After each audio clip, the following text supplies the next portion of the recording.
যেখানে 5-7 মিনিটের জায়গা আর কি, এখানে 1 ঘন্টা সময় লাগছে ফেরিতে আসতে আর কি। ওকে। তো আনার পরে এখানে এমন একটা অবস্থা, এমন একটা সিচুয়েশন হয়েছে, আমার আব্বু আসে নাই। আব্বু না আসাতে আমার নানু আসছে আমার মামুনের সাথে। তারপর এখানে আব্বুর একটা সাইন লাগে বা আব্বুর এখানে দায়িত্ব আছে, এটা কোনোটাই আব্বু আইসা মানে পালন করতে চাইলো না বা আসলো না, হয়তো টাকা পয়সার সমস্যা এই জন্য। আপনার মার ক্ষেত্রে এরকম ঘটনা, মানে আপনি কি প্রথম সন্তান? জি। আচ্ছা, বাবা কি করতো? আব্বু তখন কিছুই করতো না। এটা হয়েছে কি, আমার আব্বু একটু বাজে নেশা ছিল। এমনি হলো সব ঠিক আছে, খুবই ভালো মানুষ সবার কাছে, কিন্তু একটা নেশা ছিল, এটা জুয়া খেলতো। ওকে ওকে, ঠিক আছে। একেবারে শেষ আমরা, এমন অবস্থা। তারপর এই অবস্থায় আমার এইখানে আমার মামুর কাছে আসলো না, তো আমার নানু আসলো। আমার নানুর 2 কানে 2টা হীরা দিয়েছিল, একটা বিক্রি করে তখন এখানে টোটাল মানে কোস্টিং হাসপাতালের খরচটা আর কি ব্যাকআপ পড়ছে। তো এখানে আমার জন্মের সময় দেখেন, আমি এখন এত বড় এত এই অবস্থায় আমার বেশি থাকার কথা না। প্রথমে আমার যখন ডাক্তারে বলছে অনেক টাকার ব্যাপার বলছে, তখন সাথে ছিল আর কি টাকাটা। আচ্ছা। নানু এমনিতে আসছিল। তো যখন ডাক্তার বলতেছে যে সিজার করলে এত টাকা খরচ হবে, জি, এত টাকা আমার কাছে নাই, তাহলে নর্মাল ডেলিভারি। আবার নানুই বলতেছে যেভাবে হোক নর্মাল করতে হবে। আচ্ছা। তারপর ডাক্তার বলতেছে এটা নর্মাল সম্ভব না। ওহো। পরে নানু বলতেছে আমি আমার মেয়েকে চাই, যেহেতু বাচ্চা বা ওর স্বামী আসতেছে না, ওর খোঁজখবর নিতেছে না, খরচ বিষয়ে কোনো চিন্তা করতেছে না, মানে আসতেছে না টোটালি, সেহেতু আমি আমার মেয়েকে চাই। মেয়ে হয়ে থাকলে ছেলে হোক আর মেয়ে হোক সন্তান হবেই, এরকম ভাবে নানু আর কি বললো। এটা পরে আর কি আমি শুনতে পারলাম ওনাদের কাছ থেকেই। তো এই অবস্থায় ডাক্তার পরে দেখলো যে না, এটাই করতে হয়, এখানে টাকা এখন নাই, যেহেতু এটাই করতে হয়, মানে এটাই সাইন করছে আর কি পেপারসে, এটাতেই। পরে ডাক্তাররা চেষ্টা করে কিন্তু আবার নর্মালি আমাকে মানে স্বাভাবিকই হয়েছি। যাই হোক, আপনি শেষ পর্যন্ত নর্মালি হয়েছে আর কি। হ্যাঁ। হওয়ার পরে আমাদের সবার যারা আত্মীয় স্বজন আছে, আমি নানুদের মাঝে, নানুদের এবং খালামণিদের মাঝে, মামাদের মাঝেও আমি সবার বড়, মানে নাতিনের ভিতরে কি, নানুদের নাতিন ছেলেদের ভিতরে। তো আবার মেয়েদের ভিতরে আমার যে খালামণি আমার জন্য মারা গেছে, ওর একটা বাচ্চা 1.5 মাসের রাইখা মারা গেছে, আমার 1.5 মাসের বড়। তখন সবার আত্মীয় স্বজন যখন জানা হইলো, তখন সবাই আসলো হাসপাতালে একবার করে দেখার জন্য। দেখে আসলো সবাই, দেখে দেখে চলে গেল। খালামণি মার সাথে থেকে গেল। মা এখানে মনে 2 দিন ছিল, 2 দিন থাকার পর মার সাথে একবার নানু বাড়ি চলে গেছে। নানু বাড়ি চলে যাওয়াতে যেদিন এই যে আপনার যে গ্রামের ভাষায় বলে হাট্টারা বলে, জি, এই অনুষ্ঠানটা যেদিন করবো এর আগের দিন আমার খালামণি চলে আসছে যে খালুকে নিয়ে পরে আসবো আর কি অনুষ্ঠানে। আচ্ছা। তো অনুষ্ঠানের কাজ মোটামুটি রাত্রে থেকে শুরু হয়েছে, সকালে কাজটা মোটামুটি ফাইনাল হবে। তো এই পর্যায়ে রাত্রে যখন আমার খালুরা অনেক প্রতাপশালী, ওনারা করলো কি রাত্রে আরেকটা বিয়ে করে খালু নিয়ে আসলো ওকে বাসায়। তখন আমার খালামণি তো শুয়ে রয়েছে, আমার খালামণি যে ঘরে শুয়ে রয়েছে এই ঘরটা বিল্ডিং ঘর, এটা আমার মানে খালামণির শ্বশুর দিয়েছিল খালামণির নামে লিখা। আচ্ছা। তো এই ঘরে নিয়ে আয়সা ঢুকতেছে মেয়েকে নিয়ে। তো খালামণি বলতেছে কি ব্যাপার, এই মেয়েকে, আমার খালামণিকে অশ্লীল ভাষায় নোংরা কথায় যে তুই এখান থেকে বের হ, তোকে আর প্রয়োজন নাই, তুই আমাকে বইলে না বইলে চলে গেছস, এমন অবস্থা। মানে আপনার এখানে আসছিল তাই তো? আমার এখানে আসছে। পরে বলতেছে এই ঘরে আমার শ্বশুরে আমাকে লিখে দিয়ে গেছে, এই ঘরে কোনো খারাপ মেয়ে নিয়ে ঢুকানো যাবে না, আমি এটা বিয়ে করে আনছি, বৈধ আমার ওয়াইফ, তুই আমার ওয়াইফ না, আজকে থেকে তুই বাদ। এরকম নানান বকাঝকা করে দরজার সাইডে ক্যাপারের সাইডে মোটা রড ছিল, রড দিয়ে বাইরেছে, হাত দিয়ে ফেরাইছে, হাতের এই দিক দিয়ে এদিকে চিরা গেছে, যতটুক পারছে আর কি চিরা দিয়ে গেছে। মানে এগুলো আপনি শুনেছেন পরবর্তীতে, কারণ আপনি তখন অনেক ছোট। হ্যাঁ হ্যাঁ, ওনাকে মানে রড দিয়ে বাড়িতে লাস্টে লাথি দিল বুকে লাথি খাওয়াতে মারা গেছে। তখন এই অবস্থা দেখে কিছু মানুষ তো বাইরে থেকেও আসছে, এই মারামারি শুই না, দরজা আবার লাগাই দিয়েছিল। পরে যখন আসছে আয়সা পরে ওনাকে হাসপাতালে মৃত ঘোষণা করছে, এবং এটা খবর হয়েছে সকালে। তো এক ট্রাক ড্রাইভার আমাদের নানাকে চিনে বা মামাদেরকেও চিনে, যার বলে এই ট্রাক ড্রাইভার এদিকে আসার সময় এই হই হুল্লা শুনতেছে, নিজেরা আলোচনা করতেছে, আর এক ট্রাক ড্রাইভারে বলতেছে যে এরকম তালে এসপির বউ এভাবে তালে এসপি মেরে লাইছে। এসপি ছিল না ওনার, মানে এত পাওয়ার, এই জন্য এসপি বলতো সবাই, এসপি নামে পরিচিত, মানে উনি খুব প্রভাবশালী ছিল বলে এসপি নামে সবাই বলতো নাকি? আচ্ছা। আসল নাম হইলো তালেব। ওকে। যখন এই ট্রাক ড্রাইভার শুনলো, শুনে তো বললো হ্যাঁ সুলতান ব্যাপারী তো অমুকের মেয়ে, তাহলে চালু করে আসছে। আইসারা বলছে, তখন আমাকে নিয়ে এদিকে মানে যে হাইটটা যেটা বলে আর কি, এটার প্রসেস চলতেছে। আমার আম্মু বললো আমার মামার যে কোটাটা, এই কোটাতে আমার শুয়ে রেখা ওই টুকটাক কাজ আম্মু করতেছে। আমি যে এখানে শুয়ে আছি, যখন এই ঘটনা শোনার পরে আমি আছি কি নাই, কারো কোনো মানে হুশ নাই, মানে জ্ঞান নাই, সবাই এক চিল্লাচিল্লি, এক দৌড়, বাসার গেট তালা মারা। আমি যে রয়েছি বাসা, এটা কিন্তু কারো খবর নাই। একবার মৃত্যু রাতে কিন্তু আমি বেঁচে গেলাম আপনার জন্মের সময়। আবার এখানে দেখেন 24 ঘন্টা আমি কিন্তু উপোস, এই শিশু বাচ্চা 5 দিনের। আচ্ছা। আমার খোঁজ খবর কেউ নাই। মানে এই 24 ঘন্টা আপনি তালাবদ্ধ অবস্থায় হ্যাঁ ছিলেন? তালাবদ্ধ অবস্থা, মানে আমার কেউ অজ্ঞান হইতেছে, কেউ লাশের কাছে হইতেছে, মানে লাশ তো আনতে দিতেছে না, এখানে মামলা অনেক ঝামেলা, যার আচ্ছা। ফলে টোটাল 24 ঘন্টা চলে গেছে। আম্মু বললো যে 24টা ঘন্টা চলে গেছে, আগের দিন সকালে গেছি, পরের দিন সকালে আমরা আইসা তোরে পাইছি তাও খাটের নিচে। Very strange. ওকে। পরে এই অবস্থা, আমার খালামণিকে তো হারাইলাম এখানে। তারপর আমার আস্তে আস্তে বড় হইতে লাগলাম, আমাকে নানু এইসব বললো। নানুই প্রথম আমাকে বলছে একদিন, যেদিন আমি এর আগে জানতাম না, যখন আমি তখন ছোটো, হঠাৎ করে নানু বলতেছে আমি দুষ্টামি করতাম খুব প্রচুর, আমি আমার ছেলেটার মতো কিন্তু আমি দুষ্টামি করতাম। প্রথম বলার পরে আমি আম্মুর কাছে জিজ্ঞেস করলাম, আম্মু বললো। পরে আমার খালামণির কবরে তখনই প্রথম ছোটোবেলা আমি যাই, জিয়ারত করি এবং আমি খালামণির জন্য কান্নাকাটি করি প্রথম জানার পরে। পরে আমি মনে মনে একটা প্রতিজ্ঞা নিয়ে আমাকে ভবিষ্যৎ কিছু একটা করতে হবে। এই পরিক্রমা এদিকে করলো কি, আব্বু নিয়মিত জমি বিক্রি করতেছে। এই জুয়া খেলতে গিয়ে? হ্যাঁ জুয়া খেলতে গেছে আর জমি বিক্রি করতেছে। আমাদের এখানে 10% 1 কাঠা জমি, 80 কাঠা জমি আপনার ইয়ার সাইটে, মানে একটা বাঁধের সাইটের দিকে বিক্রি করছে। এটা এখন নর্মালি 5 লাখ টাকা কাঠা। ওরে বাবা। আর কি এটা আপনার বিক্রি করছে যখন, তখন আমার বয়স 11-12 হবে। আচ্ছা। তখন 80 কাঠার মতো আর কি, 10% 1 কাঠা। তখন 6,000 টাকা কাঠা বিক্রি করছে। মানে খেলাতে বসে দেখা 10 কাঠা 12 কাঠা বিক্রি করতো খেলাতে বসেই। যারা প্রভাবশালী ছিল তার সাথে থাকতো ওই সময়, স্ট্যান্ড বাই নিয়ে নিত। হ্যাঁ তখন টাকা দিত। আর আব্বু সলিড মানুষ ছিল তো, এমনি যেটা বলতো এটা হইতো। জবান মানে জবান। হ্যাঁ জমি আছে বাপের, মানে অনেক জমি। তারা 4 ভাই, আমার বাপ চারা একটা বোন। সবার অবস্থা একই। আমার যে মাস্টার চাচা আছে, হেডমাস্টার ছিল, ওনার অবস্থাটা ভালো, কিন্তু ভালো কেমন, উনি এত সহজ সরল মানুষ, এখনকার যুগে থাকা ঠিক না। উনি জমি বিক্রি করেই খাবে, কোনো ছাত্রকে টিউশনি পড়াবে না, প্রাইভেট পড়াবে না, কোচিং পড়াবে না, নিয়মিত স্কুলে শিক্ষকতা করে গেছে, যা বেতন পাইছে তা দিয়ে চলছে।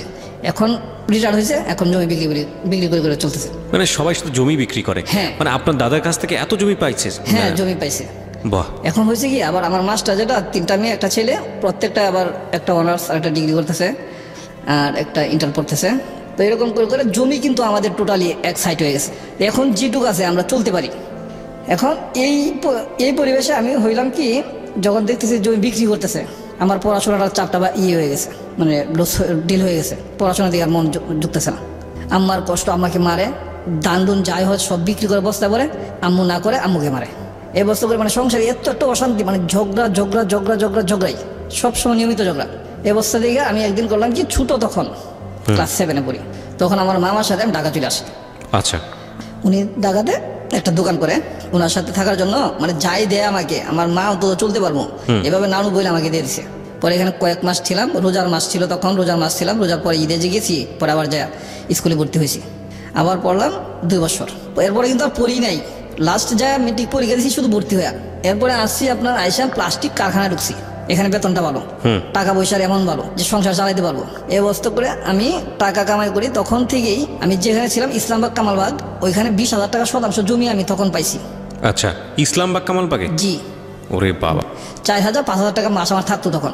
কিন্তু ওই যে টাকা বাড়িতে বাড়াইছি, বাবা আমার কষ্ট। বাবা এমনি খুব ভালো ছিল, জয় খেলতো ঠিক আছে, কিন্তু আমি মানে এতটুকু কঠোর হইতে পারি না যে বাবাকে না দিয়ে থাকতে পারি নাই, যা কামাইছি তাই দিয়ে দিছি। তো ওইদিকে আমি কিছুই করতে পারলাম না। লাস্ট বাড়িতে যাই, এই অবস্থা, ঝগড়াঝাটি। পরে যখন এখানে থাকতেছি প্লাস্টিক কোম্পানিতে, থাকতে থাকতে এক সময় ওনাদের তো যা দিতে আসি, যখন যাই বাড়িতে এত ঝগড়া, এইগুলি ঝগড়া শুনতে শুনতে মানে মাথা যেন আমার কাজ করে না, আমি চাই একটু শান্তি। তারপরে হঠাৎ করে এখানে আমার এই যে কোয়ার্টারে থাকি, ওইখানে ছেলেটার সাথে, মানে ছোটো বাচ্চাটার সাথে ঝগড়া হইতেছে। তখন আমি যা ফিরাইলাম আর কি, ফিরে বললাম কি বাবু তোমরা এভাবে ঝগড়া করতেছো কেন? এই অবস্থা করে ঝগড়া ছুড়ে, তখন এই দুটাকে আমি সেভ করলাম, চলে গেল। তখন একটা বাচ্চা যখন যেটা ছোট আর কি, এটা একটু মায়ের বেশি খাইছে, তো এটা তার মাকে নিয়ে আসছে। আচ্ছা। যে এখানে সে আপনাকে জিজ্ঞেস করছে কি ঘটনা হয়েছে না হয়েছে জানার জন্য আর কি, যে ফিরে দিচ্ছে তার কাছে নিয়ে আসছে। তো আমার কাছে নিয়ে আসছে, আমি টোটাল বললাম যে এই ঘটনা আমি কিছু জানি না, আমি শুধু দেখছি ঝগড়া করতে, ফিরে দিচ্ছি জাস্ট। আমি পরিচয় দিলাম যে এখানে গুড্ডু ভাইয়ের আপনার ইয়েতে থাকি, আমি প্লাস্টিক কারখানা একটা চাকরি করি। তো বলতেছে আচ্ছা ঠিক আছে, আমার বাচ্চারা রাইখা তো আমি বাসায় যাই, বাসাতে আমার কেউ নাই, একটা ছোট মেয়ে আছে, আমি আর আমার হাজবেন্ড একটা গদ্দি করে চাকরি করে, আমি গদ্দি করে ছালার চটপট এগুলো আর কি, মানে শিলগিলি করা লাগে, তো এগুলি করে, তো নিয়মিত থাকা লাগে। তো বাচ্চাটা 1 লাখ পড়াশোনা করে, আপনি যদি একটু নিয়মিত বাসায় আসে আপনি মানে এখানে আবার আমাকে প্রশ্ন করা হয়েছে যে আপনি কখন আসেন অফিস থেকে। জি। আমি তখন বলছিলাম যে আমি 4টার দিকে বা 5টার দিকে আসি, 4টার দিকে অফিস ছুটি, আমার 5টার কাছে চলে আসি। তখন উনি বলতেছে যে আপনি যদি একটু কষ্ট করে আমার বাসায় আইসা আমার ছেলেটাকে পড়াইতে পারতেন তাহলে হয়তো আমার উপকার হতো, আপনি না হয় কিছু আমার কাছে নিতেন। আমি বললাম না, আপনি যেভাবে বলতেছেন যে কিছু নিতেন, আসলে কি আমি নেওয়ার জন্য এরকমভাবে প্রস্তুত না, বা আমি পড়াইতে চাইতেছি না। আমি চাইতেছি আপনার ছেলে এবং পাশাপাশি আর 2-4 জন হোক যারা নর্মাল বা পড়াইতে পারে না, টিচার দেওয়া বা স্কুলে পড়াইতে পারে না এরকম, এই কোচিংয়ে পড়াইতে পারে না এরকম যারা আছে, আর 2-4 জন একসাথে করেন, আমি পড়াইবো, ঠিক আছে। আচ্ছা। ক্লাস 1 না 2 পড়ে আর কি, 2 পড়ে সম্ভবত, এরকম পোলাবান কয়টা আর কি একসাথে করলো। পরে আমি যাই, আরও 2টা একসাথে হয়েছে। আচ্ছা। পরে আমি যাই বাসায় নিয়মিত পড়াই। ফার্স্ট দিন যখন গেছি তখন ওর বোনটাকে আমি দেখি নাই, 3য় দিন ওর বোনটাকে আমি দেখলাম। আমি পড়ানোর পরে লাস্টে যখন চলে আসি তখন আমি জিজ্ঞেস করলাম কি বাবু তোমার বাসায় যে সামনে আসছিল একটা মেয়ে, তোমাদের বাসায় সামনে, ওটার নাম কি? মানে বোন কি বড় ছিল? হ্যাঁ, বোন বড় ছিল। ওকে। আমি ওকে, ওর মা তো বলছিল একটা ছোট মেয়ে আছে। আচ্ছা। পরে আমি তো আর দেখি নাই প্রথম দিন, 2য় দিন যখন দেখছি তখন আমি জিজ্ঞেস করলাম যে বাবু এটা কি হয় যে আসলো গেটে চুকি দেওয়া চলে গেছে? বলতেছে এটা আমার বোন, বড় বোন। ভাই বিশ্বাস করবেন না, একটা মেয়েকে দেখলে যেটুক ভালো লাগার মাথায় কাজ করে এইটুক ভালো লাগার মাথায় কাজ করছে ফর দ্য ফার্স্ট টাইম আপনার লাইফে। আচ্ছা। এবং এত সুন্দর। ওকে। শেষ হয়ে গেছে, আমি বের হয়ে চলে আসি। আসার পরে মাথায় কিছুক্ষণ সময় আমার এটা কাজ করতেছে যে মেয়েটা এত সুন্দর। এরকম কিছুক্ষণ ভাবার পরে অন্য একটা যে কোনো মানে কাজে হয়তো ঢুকে গেছি, তখন আর আমার খেয়াল নাই। আচ্ছা। পরদিন আবার গেলাম, আমি খুঁজি, যাওয়ার পরে আমার খেয়াল হয়েছে, পরে খুঁজি পাই না, ঠিক এই সময়ও থাকে না। আবার আসার সময় ওকে জিজ্ঞেস করলাম, আপু তো ওইদিকে যায়, ও একটু মানে মাথার সমস্যা ছিল। জি। মানে যেটা হচ্ছে স্বাভাবিকভাবে যে একটা মানুষ চলে নম্রতা ভদ্রতার সাথে, এই সেন্সটা টোটালি আর নাই, এটা আমি বুঝতে পারি নাই। আচ্ছা। আমি প্রথমত ভাবছি যে বয়স কম, তখন কিন্তু বয়স খুব কম ছিল, 14 বছর বয়স ছিল। আপনার বয়স কত তখন? আমারও বয়স 20-21 এরকম হবে। ওকে। ওই দিনকেও এইভাবে জিজ্ঞেস করলাম তো নাই। এরকম করে 5 দিন আমি শিওর কনফার্ম যে 5 দিন আমি পড়াইছি। ওকে। 5 দিনের দিনে তখন আমি এখানে যেখানে থাকি, এখানে আমি একটু নতুন থাকি। এটা হলো আপনার কোম্পানিটার নাম বলতে চাইতেছি না, অনেক বিশাল বড় কোম্পানি। আমি খুঁজে এই কোম্পানিটা বের করছি আর কি, অনেকগুলো ছোটো ছোটো কোম্পানিতে কাজ করার পরে আমি খুঁজে অনেক বড় একটা কোম্পানি বের করছি। এই জন্যই যে আমি নির্ধারিত মানে এক সময় কাজ করে যেতে চাই এক কোম্পানি থেকে। আচ্ছা। ছোটো ছোটো কোম্পানিতে একসময় কাজ আছে, একসময় নাই। প্রোডাকশনের কাজটাই ছিল আমার, 12 বছর কিন্তু ওইটাতে ছিলাম। ওই দিনকে 5 দিন পড়ানোর পরে আমি যখন এই ফ্যাক্টরি থাকি তখন আমার আর 2টা ছেলের সাথে পরিচয় হয়। ওরা বলতেছে যে ওরা খুব এফডিসিতে আসার জন্য পাগল। হঠাৎ করে মনে হলো যে এফডিসিতে যাবো। ওই দিন বিকেলে যখন বের হয়েছি, 5টা সাড়ে 5টার দিকে বের হয়েছি, বাচ্চাকে পড়ায় বের হয়ে সোজা আস্তে আস্তে চলে আসছি। এখানে আমি কারোর সাথে সম্ভবত আমি শেয়ার করছি, এটা টোটাল এখন মনে নাই। অবাক, আমি এখানে আসলাম, ঠিক আছে, মগবাজার এসে নামছি, এত কিছু চিনে কিন্তু তখন এফডিসি তোর নাম জানি, মগবাজার নাম জানি, মৌচাক নাম জানি, কিন্তু কোন জায়গা মৌচাক কোন জায়গা মগবাজার চিনি না। তো আসার সময় ডাইরেক্ট মগবাজার আইসা নামে পরে এফডিসিতে যাইতে হবো এরকম শুনছি। তো মগবাজার আইসা নামছি, পরে কীভাবে যাইতে হবো জিজ্ঞেস করছি, এদিকে যায় রেল লাইন দিয়ে সামনে এদিকে যাইতে পারবা। তো আসলাম, রেল লাইনে ঢুকলাম। ঢুকার পরে ওকে আমি প্রথম দিন এই চেক বল ইয়েটা দেখলাম, জামাটা ঠিক এই জামাটায় আমার থেকে মনে হয় যে 100 হাত দূরে হবে। সন্ধ্যা হয় না এখনো, এখান থেকে আসছি তখন সম্ভবত 7টা সন্ধ্যা হয়, সন্ধ্যা এখনো হয় নাই। একটা ট্রেন আসতেছে, আমি ট্রেনের সিগন্যাল শুনছি, পিছন থেকে আসতেছে না, সামনের দিক থেকে আসতেছে। মেয়েটা হাঁটতেছে, আমিও নর্মালি হাঁটতেছি। আমি তো এরকম এত কিছু মানে তখন আমার ফলো করতেছি না। পরে করলাম কি, আমার একটু এরকম ডাউট হইলো, সামনের দিকে একটু জোর করে হাঁটতেছি, ট্রেন এখনো দূরে আছে। আমি ভাবলাম যে ওই মেয়েটাই নাকি, একটু জোর করে হাঁটতেছি, কাছাকাছি যাই। যখন ট্রেন কাছাকাছি আছে তখন আমি বলতেছি কি এক্সকিউজ মি, আপনি ট্রেন লাইন থেকে নামতেছেন না কেন? ট্রেন এসে পড়তেছে, তো ট্রেন মোটামুটি এখনো দূরে আছে। তো নামার কোনো আগ্রহ বুঝতেছি না, পিছন দিকে তাকাইলো না, হাঁটতেছে, কিন্তু হাতগুলো অনেক সুন্দর দেখা যাইতেছে। আমি আর একটু জোরে হাঁটলাম, রেল যেদিকে আসতেছে ও সেদিকে যাচ্ছে। আমি আর একটু জোরে হাঁটলাম, কি ব্যাপার আপনি নামতেছেন না কেন? নামতেছেন না কেন বলতেছি, ট্রেনের কাছাকাছি চলে আসছে, আমি হাত ধরে টান দিয়ে নামা ফেলছি। কি ব্যাপার, মানে কি বলে আমি হাত ধরে টান দিয়ে নামাইছি। আমি ভাবছি যে যদি আমার দুশো হইতে হোক আমি তো আগে নামাই, এটাও যদি হ্যাঁ ইচ্ছা করে যাক বা ইচ্ছা না করেও যাক, হইতে পারে যে ওখানে অনেক ট্রেন দূরে আছে, নামতেছি, সমস্যা কি, বলতে পারে এটা আমাকে। আমি নামানোর সাথে যখন বললো আমি তো অবাক, আমি তো ওইটাই তো ওইখানে দেখলাম। আমি বললাম আপনাকে তো আমি ওইখানে দেখছি, আপনি কি সেই না? ওইখানে দেখছেন না? মানে ইয়ে লাবলুর বোন না আপনি? আমি তো ওই জন্যই বলতেছি, মানে হতবাক দেখে কি ব্যাপার আপনি ওই না, প্রথম দিন তো আমি একবার দেখছি, এতটা ফলো করতে পারছি না, কিন্তু মানে যাকে আপনি পড়াতেন তার বড় বোন হ্যাঁ, ছিল সে? বোন। আপনারা একটু জাস্ট শোনা শুরু করেছেন, আপনাদের সবাইকে আমি রিকোয়েস্ট করব, যেহেতু অনেকেই এই গল্পটা শুনে সেহরি খেয়ে ঘুমোতে যাবেন, আমি জানি যে এটা অনেকটা কষ্টকর অনেকের জন্য জেগে থাকা, তারপরেও জেগে থাকবেন। This is one of the biggest story, এবং শুনলে বুঝতে পারবেন। ওকে, হ্যাঁ বলেন তারপর। যখন আমি এইভাবে দেখলাম, আমি নর্মালি সম্ভবত 20-25 সেকেন্ড সময় আমি কিছু বলতে পারি নাই, মানে হতবাক এই জন্যে আমি ফলো করতেছি কল্পনাতে যে ওই মেয়েটা যে দেখলাম ওই মেয়েটাই নাকি, আমার অনুভবে বলি আমি 20-25 সেকেন্ড সময় আমি কিছু সেন্স ছিল না, ব্ল্যাঙ্ক ছিলেন একেবারে? সম্ভবত আমার এরকম মনে হয়েছে আর কি। ওকে, স্তব্ধ হয়েছিলাম। তো আমি তখন বললাম, তৎক্ষণিক বললাম যে কী ব্যাপার, আপনি যে সেই মেয়ে লাবলুর বোন আপনি? কিছুক্ষণ চুপ রইল, আবার জিজ্ঞেস করলাম, আবারও চুপ রইল। থার্ডবার যখন জিজ্ঞেস করলাম তখন বলছে হ্যাঁ। আপনি এখানে আমার টান দিয়ে ভাসাইলেন কেন? ভাসালেন কেন মানে আপনি কি আত্মহত্যা করতে চাইছিলেন আসলেই? কহ জি। আমি মানে আত্মহত্যা করবেন মানে সমস্যা কি? আর আপনি আজকে আমি এখানে আসলাম, হঠাৎ করে আপনি আমার সামনে আত্মহত্যা করতেছেন, এটা আবার কেমন কথা? এরকম অনেক ধরনের কথাবার্তা এখানে হয়েছে।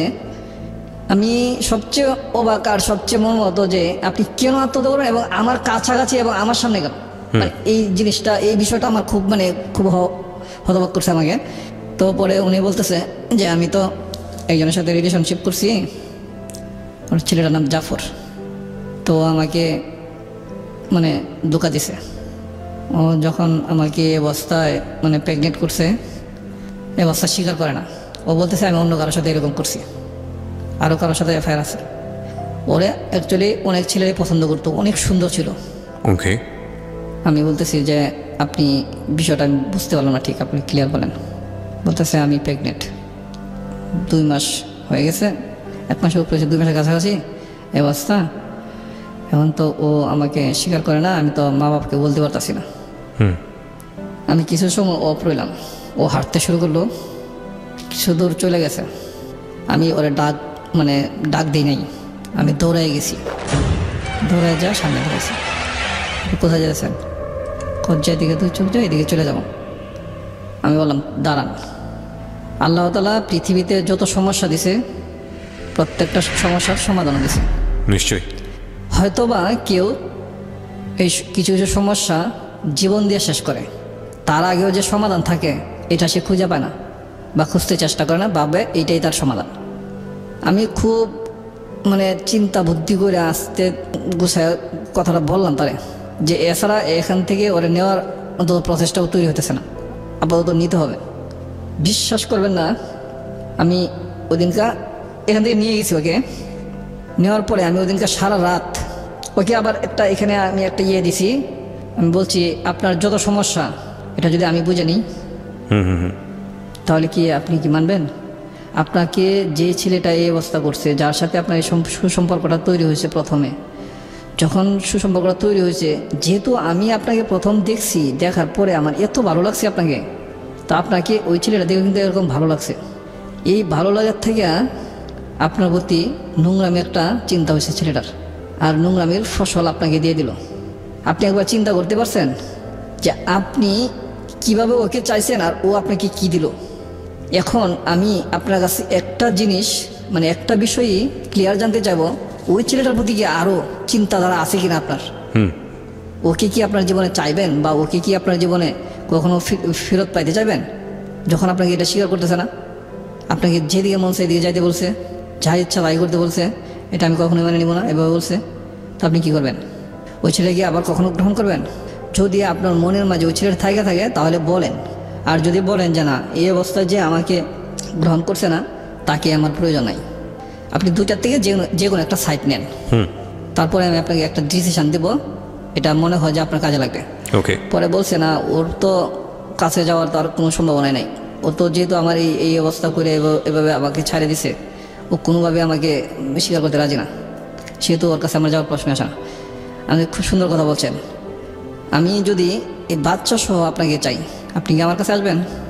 ও নর্মালি মাথা নিচু করে হাঁটতে শুরু করছে, যে দিক থেকে গিয়েছিল ব্যাগ এই দিকে হাঁটতে শুরু করছে, আর বলছে আসেন আপনি। আপনাকে বলতেছেন? জি। তখন আমি বিষয়টা দেখলাম যে মোটামুটি সফট বা নর্মাল হয়েছে। তখন আমি যখন হাঁটতেছি নানান অন্য বিষয়ে কথা বলতেছি, বলতে বলতে দেখি যে মোটামুটি নর্মাল, স্বাভাবিক হয়েছে। বাসায় নিয়ে আসলাম, নৌকা দিয়ে পার করে দিলাম। বাসা মানে কি ওর বাসা না আপনার বাসা? না, ওদের বাসাই। ওদের নৌকা বাসায়। দিয়ে আমি পার করে দিলাম, আমার বাসা ওদের বাসা পাশাপাশি, বেশি দূর না। তা আমি ওকে পার করে দিলাম, আমি ওইদিকে থাকলাম। তাই কিছু সময় পরে আমি চলে গেলাম আবার জি। ওই পারে, নদীর ওই পারে। নদীর ওই পারে থাইকে এই পারে আসা সকালে বা রাত্রে অনেক টাফ, কিন্তু পুলিশ ঝামেলা। তারপরে তখন মনে হয় র্যাব হয়েছে নতুন, র্যাব ঝামেলা। তারপরে হয়েছে ফুটপাতের পোলাপান ঝামেলা। আল্লাহর রহমতে আমি কোনো কিছু ফেস করি নাই কোনোদিনে। 2 বছর যে ওই পারে রয়েছি, কোনো কিছু ফেস করি নাই। ওরে রাখা আমি আসলাম, বাসায় আসলাম। বাসায় আসার পরে আমি সারা রাত চিন্তা করলাম যে এটা কি বললাম আমি। আমার মা বাবা আছে, তারপরে আমার পরিজন আছে, আমার চাচা চাচারা আছে। অনেকে ঢাকা আসার সময় আমাকে বলছে, দেখো আবার ঢাকার মেয়েদেরকে ধরে নিয়ে আইসো না। এই কথাটা মাথায় আমার কাজ করতেছে। তখন কি করলাম, এরকম একটা কথা দিলাম, আচ্ছা ঠিক আছে আপাতত মেয়েটা বাচ্চা আছে, আসছে দেখি পরে প্ল্যানে কী করা যায়। পরের দিন যখন পড়াইতে যাই নাই, আমি আমার অফিসেও যাই নাই, তারপরের দিন সকালবেলা ওর মা এসে হাজির। কি মাস্টার সাহেব, আপনার কি কোনো সমস্যা, অসুখ টসুখ হয়েছে নাকি? আপনার বাসায়? হ্যাঁ, আমার কোয়ার্টারে ওই ছোটো বাচ্চাটাই নিয়ে আসে। পরে আমি বলছি না, অসুস্থ না, এমনিতেই মনটা একটু খারাপ, এই জন্যই। কালকে গেলেন না? বাবু বলতেছে স্যার আসা নাই, আজকে পড়ি নাই। তো আজকে তো যাবেন? আচ্ছা ঠিক আছে আজকে যাবো। চলে আসলো খালামণি, খালা ডাকতাম। পরে আসার সময় আবার ডাক দিলাম আমি, খালামণি একটু কথা ছিল আপনার সাথে। পরে ভাবছি টাকা পয়সার বিষয় নাকি, কিছু জিগামু, বেতন টেতন এইসব কপরে বলেন। আসছি না, যখন আসছে তখন আমি বলতেছি না ঠিক আছে আপনি চলে যান। পরে বলতেছেন না আপনি বলেন, টাকা পয়সার বিষয় কিছু বলবেন, আপনি যা চাইবেন তাই দিব। আমি বলছি খালামণি আমি এটার কথা বলতেছি, আমি অন্য একটা বিষয় আপনার সাথে আলোচনা করবো, এটা আমার ব্যক্তিগত বিষয়, এটা আপনার সাথে আমি পরে এক সময় আলোচনা করবো। কত এখনই বলেন, এখন তো আমার সময় আছে, আর পরে যাবো কাজে। আচ্ছা না এখন না, আমি একটু মানসিকভাবে প্রস্তুত হয়ে নেই, পরে আপনাকে বলবো। পরে ঠিক পরের দিন পরের দিন সকালে আবার উনি নিজে আসলেন আমার এখানে। আসলে জিজ্ঞাসা করতেছে যে কী বাবা বলবা তুমি, তুমি জানি কি বলতে চাইছিলা? সে খালামণি আপনি একটা কথা বললে, কথাটা কিভাবে নেবেন, খারাপ মনে করবেন নাকি নিজের ছেলে হিসেবে দেখা এটা বোঝার চেষ্টা করবেন? কি কইতে চাইতেছো তুমি? ওনাদের বাসাটা একটু মানে আর কি পুরান ঢাকায়। বলছি খালামণি আমি তো অনেক বড় একটা কথা বলতে চাইতেছি, যেটা অনেক বড় সমস্যা হয়ে গেছে। তো উনি মহিলাটা খুব কঠোর পরিশ্রমী ছিল, মানুষটা এত ভালো মানুষ ছিল। উনি এই কথাটা উনি আর আমি, এখন কি উনি কাউকে বলছে কিনা জানি না, উনি আর আমি এখন পর্যন্ত জানি, উনি আমি যতদিন ছিলাম ততদিন পর্যন্ত আর কাউকে বলে নাই উনি। আচ্ছা, তো আপনি কি করলেন ওই সময়টাতে? তখন আমি ওনাকে বললাম যে খালামণি এরকম একটা সমস্যা হয়েছে আপনার মেয়ের, আপনি কি জানেন? আমার দরজার সামনে এসে দাঁড়ায় রয়েছে। পরে আমি বললাম যে খালামণি আপনার মেয়ে তো কোনো একটা ছেলের সাথে একটা বাজে সম্পর্কে জড়ায় গেছে, এটা কি আপনি জানেন? তখন কিছুটা মানে আজ পাইছে, কোনো একটা ছেলের সাথে সম্পর্ক বা এরকম কিছু কথা মানুষ বলা বলি করছে, যার ফলে উনি চটজলদি এসে আমার সাথে বসছে। বাবা তুমি একটু পরিষ্কার করে বলো তো তুমি কি জানছো? খালামণি আপনি যদি কিছু না মনে করেন, যদি সহজভাবে নেন বিষয়টা, তাহলে কিন্তু আপনি সব শুনতে পারবেন। আর যদি এখনই রাগ করেন তাহলে কিন্তু অনেক দূর পর্যন্ত আপনি শুনতে পারবেন না, কারণ আপনাকে যতটুকু বলছি আর বেশি আমি এখন বলবো না। আমি দেখবো আপনার মেয়ের সাথে কী আচরণ করেন, আপনার মানসিক কতটুকু ধৈর্য আছে, তারপর আমি বিস্তারিত বলবো। বাবা বলো, সমস্যা নাই। আমি বলছি যে আপনি দেখেন এখন যেটুকু বলছি এইটুকুই, আর এখন বলবো না, আপনি কালকে আসবেন, কালকে বাকিটুকু বলবো। তো উনি খুব জোর করে ধরছে যে না বলতে হবে, বাবা তুমি বলো, কোনো সমস্যা হবে না, আমি তোমাকে কথা দিলাম। ওকে। পরে আমি বললাম যে খালামণি আপনি জাফর নামে একটা ছেলে আছে চিনেন? চিনি তো। ওরা তো অবস্থা ভালো, এক বাপের এক ছেলে, ছেলেটা দেখতেও ভালোই আছে, একটু খাটো। ওই ছেলেটার সাথে আপনার কুট্টির সম্পর্ক, মানে ওরা ডাক নাম মানে কুট্টি, ওই ডাকতো ওর মা। তো এটা বাজে সম্পর্কে পরিণত হয়েছে, ওর সাথে মানে নোংরামিতে গেছে, বাচ্চা পেটে এখন না। আমরা বিরতি নেব প্রিয় শ্রোতা। এই পর্যায়ে একটা মার জন্যে তার সন্তানকে নিয়ে ধরনের কথা সহ্য করাটা কতটা কঠিন, এটা যার হয়েছে সেই জানে। কথা বলার পরে ও আমাকে বলে সব মানুষরে পিড়াইছি, মামাসিকে পিড়াই না এখনো। এটা বলে আপনাকে? তখন আমি বলি, ভাই আপনি পিড়াইছেন না, পিড়ান, সমস্যা নাই, কিন্তু আমি যে কথাটা বলছি নর্মালি যদি এটার একটা উত্তর দিতেন, এটার একটা সলিউশন পাওয়া যাইতো। এখনো তুই বুঝস নাই, এই বিষয়ে আমার সাথে কোনো কথা নাই। ওই মেয়ের চরিত্র এরকম, ও বাজে লোকের সাথে ভাবে মিশে। এইটুক পর্যন্ত আমি এর কাছ থেকে শুনছি বাজে লোকের কাছে মিশে। তখন আমার এই জিনিসটা নাই যে সত্যি কি বাজে লোকের সাথে মিশে। আপনি তাকে লাভ করে ফেলেছেন মেয়েটাকে? না, এখনো লাভ করিনি। মেয়েটাকে তো লাভ করেছেন? না, এখনো লাভ করি নাই। এখন শুধু ওকে আমি কথা দিছি যে এটার একটা সলিউশন আছে, এটা নিয়ে আমি তো এরকম হইতে পারে কোনো একজন মানুষ এরকম একটা কিছুর দায়িত্ব নিতে পারে, সেটা আমিও নিতে পারি। আচ্ছা, আমার কথাই বলছি ক্লিয়ার। আমি এখনো ভালোবাসা তাকে আমি টানতেছি এরকম না। পরে আমি যখন শুনলাম ওর কাছ থেকে এই কথা, আমার পরবর্তীতে বারবার মনে হইলো যে এই মেয়ে অনেকের সাথে এরকম নোংরামি করছে, অভ্যাস আছে। আমার খুব রাগ হয়েছে এই কথাটা শুনে। আমি এখান থেকে ফিরে চলে আসি। তখন আমি ওর মার আগে ওর সাথে একটা ডেট করি, বলি দেখো আমি ওর কাছে গেছিলাম, ও তো আমাকে এভাবে বলছে। তখন ও আমার কাছে চলে গেল আগে। আমি পিছন যাইতেছি, কিছু দূর যাওয়ার পরে আমি যাইতে পারলাম না, কারণ ওদের সীমানার কাছাকাছি এভাবে যদি ঝাড়ি ডাগাড়ি করি বা পিছনে হাঁটি তাহলে একটু সমস্যা আছে। পরে ওর রাস্তায় আপনার বেরিবাদে খেলতেছে, ওর বাইকে দিয়ে আবার খবর পাঠাইলাম যে স্যারে তোমাকে যাইতে কইছে আম্মুকে নিয়ে, খুব জরুরি কথা আছে। যখন আম্মুর কথা বলছি তখন আর আসে না, তো ওর আম্মুকে বলছে, ওর আম্মু আসছে। পরে আমি বলছি, খালামুনি আপনি আসছেন, ওকে সাথে নিয়ে কিছু কথা বলতে চাইছিলাম, আপনি যদি আমাকে বলার সুযোগ দিতেন তাহলে দুজন একসাথে থাকলে ভালো হতো। বলেছে আসো বাসায় যাই। আমি বাসায় গেলে আপনার এখানে কোনো সমস্যা? না, কোনো সমস্যা না, আমি সাথে আছি, বা সমস্যা গেল। পরে বাসায় গেছি, যাই দেখি ওনার বাবা আসছে। বাবা আসলে আমি এখন ভয় পাই যাইতেছি যে বাবার সামনে আবার ওর বাবা বারবার আমার দিকে তাকাইতেছে আর জিজ্ঞেস করতেছে, আড়ালে যা জিজ্ঞেস করতেছে কে ছেলেটা। ওর বাবা আমার যে কয়েকদিন মাস্টারি করছি দেখে নাই, বাচ্চাদের পড়াইছি দেখে নাই। পরে যা ওর মাকে আড়ালে নিয়ে জিজ্ঞেস করলো, পরে বলছে এই ঘটনা, বাচ্চাকে পড়ায়, আরও বাচ্চাদের পড়াইবো, মানে উনি ম্যানেজ করছে আর কি।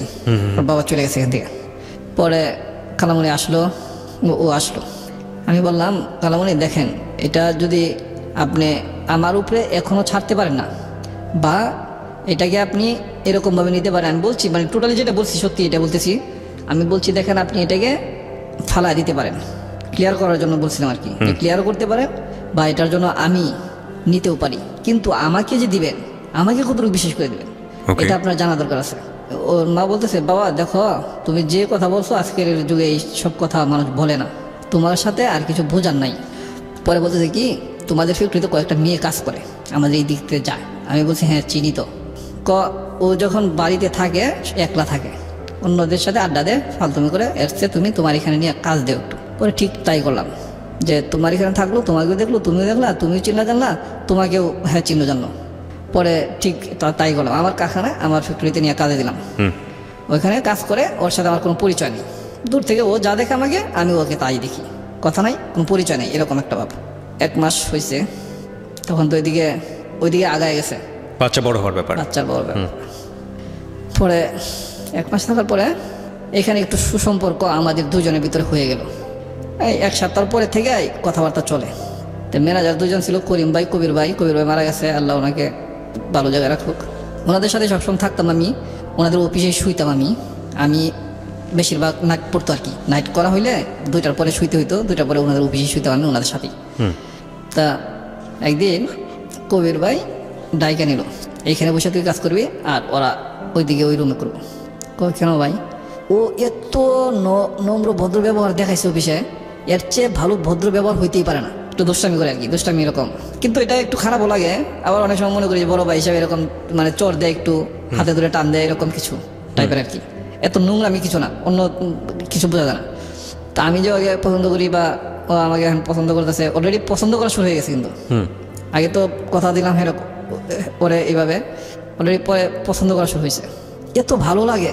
পরে কবির ভাই এটা ফলো করলো, নিয়মিত আসি, খোঁজ খবর নেই, তুই এখানে একলা বসে অফিসে কাজ করবি, মাল কিছুগুলো আইনা দিল এখানে, আর ওরা ওইখানে করলো। কেন ভাই আমি এখানে কেন? তো উনি যা বললো আর কি এটাই, যে তুই ওদের চেয়ে সম্পূর্ণ আলাদা, সব দিকে আলাদা, তোর সাথে কথা বলার কেউ নাই, মানে তোর যে চেহারা সুন্দর, যে গেট আপ, এই গেট আপে তোর সাথে কথা বলার কোনো লোক নাই। একমাত্র আমারই টার্গেট করছে, আমি একটু ভালো পরিবেশে থাকতাম আর কি, ওকে, আমাকে টার্গেট করছে এবং আমাকে ডাইকে আনছে, ডাইকে আনা মানে আমাদের দুজনে আর একটু মানে পরিষ্কার হইতো আর কি। সে যে কি সত্যি। মানে কবির ভাই চাইতেছে যে আমার সাথে ওর কি মানে টোটাল সম্পর্কটা কি জানার বুঝতে জন্য আর কি চাচ্ছে, এখানে হ্যাঁ। আলাদা আনছে এবং আমাকে ডেকে আনছে। তো জিজ্ঞেস করলো পরে আমি ক্লিয়ার বললাম যে হ ভাই চয়েস করি। ও কি চয়েস করে কিনা আমি জানি না। তো ওকে জিজ্ঞেস করলো 100 বার, ও বলে নাই। পরে আমাকে বলতেছে তুই যদি ওকে ভালোবাসিস চয়েস করিস ওর দায়িত্বটা আমি নিলাম, তুই ওকে হাত ধরে নিয়ে যাবি নান্নার বিরিয়ানিতে, যা বিরিয়ানি খাওয়াবি। হুম এই দিনকার এফেক্টরিতে ফার্স্ট মানে মানে এটা এমন ভ্রাষ্ট হয়েছে, যেহেতু ম্যানেজার বলছে হাত ধরে নিয়ে যা বিরিয়ানি খাওয়ার জন্য, এরপর ওর সাথে আমার রিলেশন আছে, ও জানে আমিও জানি, ও তো চয়েস করেই, কিন্তু এখানে প্রকাশ করতেছেন আর কি। তো ওকে হাত ধরে, এত সুন্দর হাত ভাই আমি ধরলাম প্রথমে, এত সুন্দর হাতটা আমি প্রথমে ধরলাম, এত সফট এত নরম ধরে আপনার যে গেট দিয়ে বের করছি, এই গেট সচরাচর খোলা হয় না, মেন গেটে মেন রোডের সাথেই গেটটা, এই গেটটা খুলে ওই দিক দিয়ে যাইতে বলছে, এদিক দিয়ে গেলাম। তো আমরা অনেকদিন ধরে কাজ করি, তো এখানে আমরা সিনিয়র হয়ে গেছি, এদিক গেলাম, কবির ভাই বলছে যে এই দিক দিয়ে যা, ওই দিক দিয়ে ঘুরলে অনেকটা ঘুরে যাওয়া ওই যায়। নানা বিরিয়ানিতে বসলাম, 2টা বিরিয়ানি নিলাম, আমারটা আমি নিলাম, ওরটা ওর দিলাম। ও আমার এখান থেকে যে কতটুকু ওর মুখে দিছি এটুকুই খাইলো। যেহেতু এভাবে দেওয়া নেওয়া হইতেছে, সেটাকে একটু প্রেমের দিকেই যাইতেছে, এটাই তো বোঝা যাবে। Right. আমি টোটালি তখন আমার অন্তর থেকে ওরকে ভালোবাসতে শুরু করছি, ওর আকর্ষণ, ওর সৌন্দর্য দিকে আমার আকর্ষণ মানে লেগে গেছে আর কি আমার, যেটা সত্যি এটাই। ওকে আমি এখন চাইতেছি যে কোনো মুহূর্তে ওকে আমি খুব কাছে পাই, ওকে আমার এমন মনে হইতেছে। কিন্তু তারপরেও আমি সময় নিতেছি মা বাবার দিকে মানে ফলো করে। পরে ওইখানে বিরিয়ানি ও খাইলই না ওরটার থেকে, আমারটা থেকে ওরা একটু খাওয়ালাম, আর বাকি কিছু আমি খেলাম, তারপর আমারটাও রয়েছে। আসার পরে যখন ফ্যাক্টরিতে সবাই জানাজানি হয়েছে, এখন মোটামুটি সবাই জানে। কবির ভাই আমাকে বলতেছে আমি এটা মানে ব্রাশটা করলাম এই জন্যেই যাতে অন্য কেউ ডিস্টার্ব না করে, তুই চয়েস করস তোর মানুষটাকে যাতে অন্য কেউ ডিস্টার্ব না করে। অন্য কেউ হয়তো চাইবো আরও যারা মেয়েরা আছে অনেকে ডিস্টার্ব করে, অনেকেই মানে আপনার প্রপোজ করে হয়তো, বা কেউ সারা দিচ্ছে কেউ দিচ্ছে না এরকম। আবার কবির ভাই বলতেছে তোরটাকে কেউ সারা দেওয়ার মতো বা তোরটাকে কেউ প্রপোজ করার মতো সাহস তোর আছে আমার বোঝা যাইতেছে না, কারণ যে মানে সুন্দর জিনিস বা এরকমভাবে হ্যাঁ বলতেছে আমি মানে বাংলা ভাষায় যেটা আগে বলে। পরে ওইখান থেকে বিরিয়ানি খাওয়ার পরে ওইদিকে আসলাম, আইসা সবাই জানলো ওই বিষয়টা। জানার পরে আমি কোয়ার্টারে যাই নিয়মিত আসি। পরে ওইদিকে আমাকে পোলাপান কয়টা আটকাইলো, ওই দিকের ছেলেরা আর কি আটকায়, বলতেছে মানে জাফরের সাইড না, এটা হচ্ছে অন্য ছেলেরাও ওকে চয়েস করতো আর কি। ওই ছেলের সাইডে কয়েকটা ছেলে আটকায় বলতেছে কিরে তুই কি এখানে থাকবি নাকি হারা যাবি আপনাকে? জি।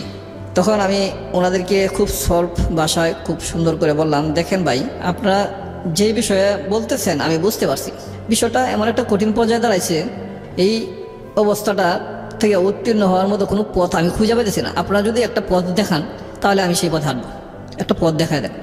ওই জাফরে যেভাবে কথাটা বলছিল আমার বাসায় তুই বুঝিস না, ওই পোলাপানগুলো একই অবস্থা, মানে প্রতি উত্তরে যে কি তুই তো কাটিয়ে যেটা উত্তর অনুযায়ী কি আনসার করতে হবে ওইটা না, তাদের যেটা কথা সেটাই। তোকে কি প্রথম বলছি বুঝস নাই, ঠিকঠাক থাকবি নাকি হারা যাবি মাঝখান থেকে, একই কথা। আমি বললাম ঠিক আছে, আমি মনে মনে বুঝতে পারলাম আর কি যে ওদের মাথা ঠিক নাই। তো আমি এই জন্যই বললাম মনে মনে যে আচ্ছা ঠিক আছে, ওদের কাছ থেকে আগে সেফ হই, পরে আমি চিন্তা করি অন্য কিছু। তো ওদের কাছ থেকে আমি চলে গেলাম, আমি বললাম ঠিক আছে ভাই আমি এখন থেকে আপনাদের কাছে চলে গেলাম, আপনারা আমাকে দেখবেন না এখানে, এই কথা বলে আমি চলে গেলাম আমার অফিসে। ওইখানেই থাকি, পরে থাকি, ও তো নিয়মিত যাইতে আছে, ও যে কোথায় যায় কাজ করতে এটা কিন্তু আবার ওরা জানতো না, আমাদের অফিসে যে আসতেছে। পরে নিয়মিত আসতেছে, আমি শুই, যে গেট দিয়া ঢুকে ওরা, গেট দিয়া ঢোকার পরে একটা গল্লি আছে, গল্লির মাথায় একটা রুম আছে, রুমের দরজা এদিক দিয়ে আবার, এই দরজা সোজা আমি শুই, ফ্লোরের মাঝে শুই, কিন্তু সব শ্রমিকরাই সব ওয়ার্কাররা ফ্লোরের মাঝেই শুই। আমার আবার এক সিঙ্গেল তুষকের বিছানা ছিল, ওইটা আমি বিছাই এখানে দরজা সোজা শুই।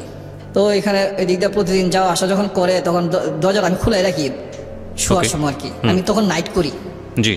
তো মানে ওর সাথে বলা থাকে আগে যে আমি এই দিক দিয়ে শুইছি, আগে থেকে বলা ছিল যদি তুমি কথা বলতে চাও বা কিছু বলার থাকে তুমি এই দিক দিয়ে এসে বলে যাও, আমি নাইট করতেছি তো তোমার সাথে দেখা করতে পারবো না, দিনে কথা বলতে পারবো না, শুয়ে থাকবো তো বাবা। তো ও সকাল যখন 8টা বাজে আসে, একটু ফার্স্ট টাইম চলে আসে একলা করিয়া, অন্য মেয়েদের সাথে আর আসে না। আইসা এখানে মানে প্রথমে একটু দুষ্টামি করে, মানে গেট টান দিয়ে খোলা থাকে তো, গেট টান দিয়ে একটু নাকে ধরে বা এরকম টাইপের দুষ্টামি করে পরে ডাকে আমাকে, পরে কিছুক্ষণ কথা বলি। তো এইভাবে কিছুক্ষণ কথা বলি, ও ডিউটিতে চলে যায়, আমি আবার শুয়ে ঘুমাই। তো আমার আবার বিকেল 4টা থেকে ডিউটি, বিকেল 4টা থেকে রাত্রে 4টা পর্যন্ত এইভাবে সেফটি করা হয়েছে। তো আমি বিকেল 4টা ধরি ঠিক আছে, কিন্তু ছাড়ে দিই 12টা 1টা বা 2টা বাজে, 2টা বাজে আপনার টিফিন করে আর শুয়ে পড়ি। এমনি গল্প টল্প করি বা ফোনে কথা বলি, ফোনেও আবার কথা হয় তখন। আচ্ছা, আমাদের মেরাজের বাইরের ফোন ছিল, আর ওদের বাসায় একজনের ফোন ছিল ভাবির, ওই ভাবির না তো ভাইয়ের, মানে ভাবির কাছে হেল্প নিয়ে ভাইয়ের কাছে দিত, ভাইয়ের কাছে নিয়ে দিত। তো আমি কবির ভাইয়ের ফোন দিয়ে কথা বলতাম, কবিরের ফোনটা আমি কথা বলতে ডিস্টার্ব করে ফেলেছি। তো ওর ফোন দিয়ে কথা বলি রাত্রে 12টার পরে বা 1টার দিয়ে কথা বলি। এভাবে বলতে বলতে তা 1 মাস কয়দিন 4-5 দিন চলে গেছে।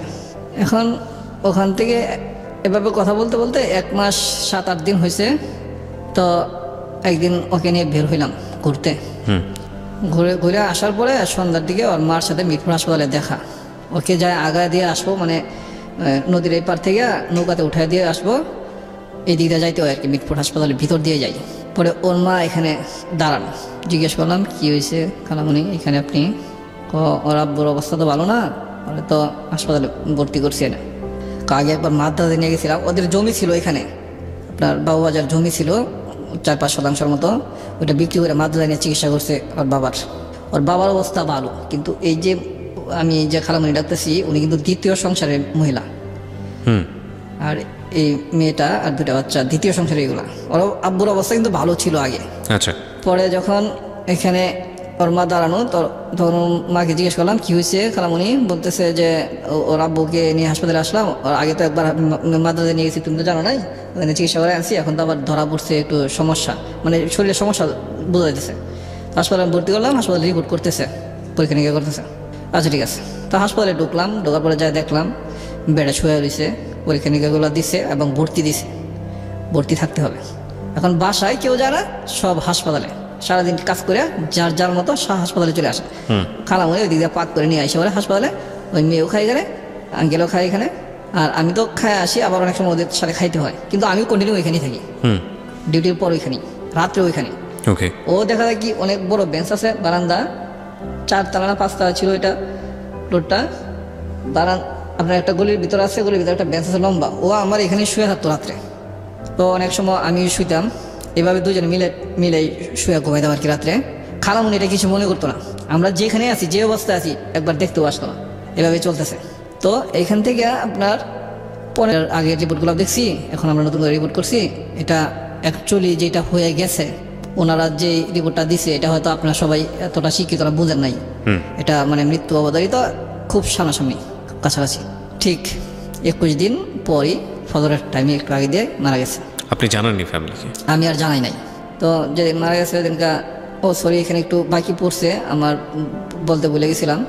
এটা হচ্ছে এখানে যেদিন রিলিজ দিয়ে দিব ওই দিনকার যখন আমি গেছি আমার ডিউটি শেষ করে, তখনকার উনি আমার হাত ধরে, আমি যাই দেখি 2টা বেড ছিল, একটা বেডে উনি শুয়ে আছে আর একটা বেডের দিকে খালি ছিল। তো উনি যখন শুয়ে আছে তখন কিন্তু কথা বলতে পারে। আবার আমি যখন গেছি তখন আমার আঙ্কেল বলছে বসো, তখন খালামণি এই দিক দিয়ে বসা ছিল, একটা বেডের এদিকে একটা বেড খালি ছিল, আর এই বেডটি এই সাইডে বসা ছিল আমার, মানে ওই শামসুন্নাহার বসা ছিল। তখন আমার খালামণি ওইটা জায়গা দিল বসার জন্য। আমি দাঁড়ায় এসেছি, আমাকে আঙ্কেল বলতেছে বসো বাবা বসো, তোমাকে আজকে একটা কথা বলবো। আমি কি বলবেন আঙ্কেল বলেন, আপনি তো প্রত্যেক দিনই কথা বলতেছেন, এখন আবার আজকে একটা কথা কি বলবেন? পরে উনি আমার হাতটা ধরলেন, হাতটা এত ঠান্ডা। পরে বলতেছেন যে দেখো বাবা, তুমি কে, তোমার বাড়ি কোথায়, চিনি না, তুমি আমার জন্য আমার মেয়ের জন্য যা করছো সব আমি শুনছি। তো আমার মেয়েটা ইতিম হয়ে যাইব, তুমি তো যদি মনে করো আমার মেয়েটা ইতিম, আমার ইতিম মেয়েটার জন্য তুমি সর্বোচ্চটুকু ত্যাগ যতটুকু দিতে পারো তুমি বাবা দিবা, যার জন্য কিবরিয়া ভাই আমি এত কষ্ট করছি। যখন এই কথা বলছে আমার চোখে পানি এমনিতে টলমল করতেছে। যখন উনি বলছে যে তুমি তো জানো ও এতিম, এই কথা কিন্তু বলছে, মানে আলটিমেটলি আপনি যে জানতেন বিষয়টা সেটা উনি জানতেন। উনি জানে গেছে আমি কিভাবে, এই জন্যই আমি চোখে পানি পড়তেছে আমার বেশি। উনি কিভাবে বুঝলেন? ডাক্তার কিন্তু ওনার সাথে বলে নাই, কিন্তু ওনার মনেই ডাক দিছে। যেদিনকে রিলিজ দেবো এদিনকার এই ঘটনা, যেদিন রিলিজ দেবো এর আগের দিন এই ঘটনা। তো আমাকে বলতেছে তুমি তো জানো এতিম গেছে নাকি, এতিম এরকমভাবেই বলছে। তখন আমি ওজোরে কাঁদতেছি, কথা বলার সুযোগ পাইতেছি না। আমি বলতেছি কথা, কিন্তু আমি বলছি আপনি এভাবে কেন কথা বলতেছেন? বাবা তুমি ওকে দেখে রাখবা, আমি তোমাকে ওর হাতে দিলাম। ওর হাতটা ধরে আমার হাতে দিল, ও খুব সাদরে আমাকে এভাবে গ্রহণ করলো, ওর হাত আমার হাতে দিল। ও এতদিন আমার সাথে চলতেছে, হাসতেছে, খেলতেছে। কেমন চিন্তা করেন, এমন একটা পরিবেশ তৈরি হইলো এখানে। খুব আমি মানে যেটা মানে সর্বোচ্চ মানুষের মানবিক দৃষ্টিকোণ থেকে একটু বিন্দু পরিমাণ যদি থাকে, মানবিক দৃষ্টিকোণ, সেটাই আমার জাগ্রত হয়েছে। প্রচুরটা আছে আমার, কিন্তু কিছুটাও যদি থাকে সেটাই জাগ্রত হয়েছে এখান থেকে। আর পিছু হাঁটার মতো জায়গা নেই। আমার হাতে হাত দিয়া ওরা দিচ্ছি। এর আগে যে সিচুয়েশনগুলো আমি ওর প্রতি দুর্বল হয়েছি, ওর হাতে হাত ধরছি, ওর প্রতি যে আমার একটা আবেগ, আপনার এমনি অন্তরে আবেগ কি বলেন, আর যেটা মানুষ বলে যে পরিষ্কার ভাষায় যে অনেক সময় বলে যে সেক্সুয়াল একটা আবেগ, যেটাই বলেন, ওর প্রতি আমার অনেক ধরনের অনেক কিছু সৃষ্টি হয়েছে। অনেক সময় আমি একবার মনে বলে গেছি এখানে যে ওর প্রতি আমার এমন একটা আকর্ষণ তৈরি হয়েছে যা আমি এখনই ওকে চাই, খুব কাছে চাই। মানে কোনো কোনো সময় কোনো কোনো মুহূর্তে এমনভাবে উপস্থাপন হয়েছে আমার সামনে, তার এক একটা পার্ট এক একভাবে আমি নিছি, এক একভাবে আমি তাকে আমি মানে গ্রহণ করতে চাইছি, এরকমভাবে আমার মনের ভিতরে ও ডাকছে। তো ওকে আমি বললাম যে তুমি যদি তোমার বাবা যেভাবে বলছে, তুমি যদি এভাবে রাজি থাকো, তোমার বাবার কথায় আমি একমত, তোমার বাবার কথা আমি এক বিন্দু পরিমাণও ফালবো না, আমার জীবন দিয়ে হলেও রাখবো। কিন্তু এটা যদি তুমি ঠিক রাখো তাহলে কিন্তু আমি ঠিক রাখবো। আমি আঙ্কেলকে হাত ধরা, আমাদের তিনজনের হাত ধরা, আমি আবার রিপিট করলাম আঙ্কেলকে, আঙ্কেল দেখুন আপনার মেয়ে যদি এটাতে সম্পূর্ণভাবে থাকে, আপনি যেভাবে বলছেন এভাবে যদি ও থাকে, আমি ওকে কখনোই ছাড়বো না মৃত্যু আগ পর্যন্ত। আমি এই কথাটা বারবার বলি, এখনও বলি, সবসময় বলি যে আমি একে এই কথাটা বলছি, মৃত্যুর আগের দিন পর্যন্ত আমি ওকে ছাড়বো না। তো এখান থেকে পরের দিন নিয়ে যাওয়া হলো ওনাকে। আর এই ফাঁকে আমরা প্রতিদিন রাত্রি আমরা মানে দুজনই ছেলে মানুষই ছিলাম। আমার বয়স তো 21 ছিল, ওর বয়স ছিল 14 বছর। ছেলে মানুষই ছিলাম আমরা, অনেক দৌড়াদৌড়ি করতাম কিন্তু হাসপাতালে। বাচ্চা পোলাপান যেভাবে দৌড়াদৌড়ি করে, যেভাবে খেলাধুলা করে, এভাবে কিন্তু দৌড়াদৌড়ি করতাম আমরা। এখন যেটা বুঝি আর কি, এখন এটা বলতে গেলে নিজের কাছে অনেক ছোটো লাগে বা মনে খারাপ লাগে যে এরকম কি করছি আমরা। কিন্তু কোনো দিন দুজনের ভিতরে কোনো রকম অনৈতিক বা অন্যরকম নোংরামি টাচ বা অন্যরকম নোংরামি চিন্তাও হয় নাই কাউকে, না আমিও না ও না। কিন্তু ও তো এই কাজটা করছে, কিন্তু ওইগুলি আমার মনে পড়তো না। পাশাপাশি দেখেন ওইটা কিন্তু বেড়ে উঠছে। হ্যাঁ, খুব স্বাভাবিক। তো জুলাই আগস্ট মাস গেল, সেপ্টেম্বরের 17-18 তারিখে মারা গেছে। ওকে। তো আমি এখন মারা গেছে, এখন ওনাকে যাই খবর দিলাম। এখন একটু যাওয়া হয় না এদিকে, ও আসে, ওকে নিয়ে মানে প্রতিদিনই এখন ঘুরতে বের হই।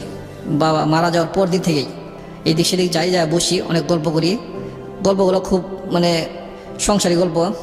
তারপরে ওর বাবা মারা গেছে এই ধরনের কিছু গল্প, তার বাবা যেসব কথা বলেছে এই ধরনের কিছু গল্প, কীভাবে তোমার বাবার স্বপ্নকে বাস্তবায়ন করা যায়, কীভাবে তোমার বাবা আত্মার শান্তি পাবে, এরকম কথাবার্তা আমি বলতেছি নিয়মিতই। এই 5 দিন চলে গেলো এভাবে। 17, 5, 22, 23 তারিখ যখন আমরা ঘুরতে বেরোইছি, ডিউটি শেষ বিকাল 4টা, তখন আবার মিরপুর হাসপাতাল এদিক দিয়ে বের হই। মিরপুর হাসপাতালের সামনাসামনি আসছি, ওনার মা আসছে। ওনার মা এসে বলতেছে, বাবা এই পর্যন্ত তো কিছু বলি নাই তোমাকে, আজকে তোমাকে একটা কিছু বলবো। হাসপাতালের সামনে এখানেই খোলামেলা এবং খুব নিরিবিলি, মানুষজন নাই। এই সাইডটা গাছপালা ভরা, এদিকে মানুষজন কম আসে। পরে বলতেছে তোমাকে আজকে কিছু বলবো। কি বলবেন খালা? উনি বলতেছে আজকে ওরে তোমার হাতে তুলে দিলাম, তুমি ওকে নিয়ে যেদিকে যাইতে পারো, তোমার খুশি, তুমি ওকে রাখো, মারো আর বাঁচাও, যাই করো। আমি কিছুক্ষণ গভীরভাবে চিন্তা করলাম। এই দিয়ে কিন্তু আমার মা বাবা বা আমার আপনজন কিন্তু কিছু জানেও না, এবং আমি ভুলেও গেছি মোটামুটি। প্রায় এই 1-1.5 মাস 2 মাস এই সময়টা আমি কিন্তু খোঁজ খবর নাই, টাকাও পাঠাইনি। তো ওই সময় আমার বাড়ির অবস্থাটা তেমন একটা খারাপ না, এখন এই সময়টা একটু ভালো ছিল। আচ্ছা, ভালো ছিল বলতে আমার বাবা আবার জমি বিক্রি করছে বাড়ি করার জন্য, বাড়ি করব। এর আগে দিয়ে আমার বাবা কিন্তু আমাদের অফিসে আসছিল টাকার জন্য। আচ্ছা, আসার পরে আমার বাবাকে ম্যানেজার বলেছে, আর ছেলে অনেক বড় হয়েছে, বিয়ে করেন না কেন, দুষ্টামি করে বলছে, যদিও আমার বয়স নাই। ওই বিষয়টা মাথায় রেখে সম্ভবত আব্বু জমি বিক্রি করছে, জমি বিক্রি করে ঘর উঠানোর জন্য প্ল্যান করছে। তো এই ফাঁকে আমি ঢাকাতে যখন এই অবস্থা, আমাকে বলতেছে যে তুমি যাই করো, তোমার সিদ্ধান্ত, তুমি ওকে যেখানে নিয়ে যাও, বাঁচাও আর মারো।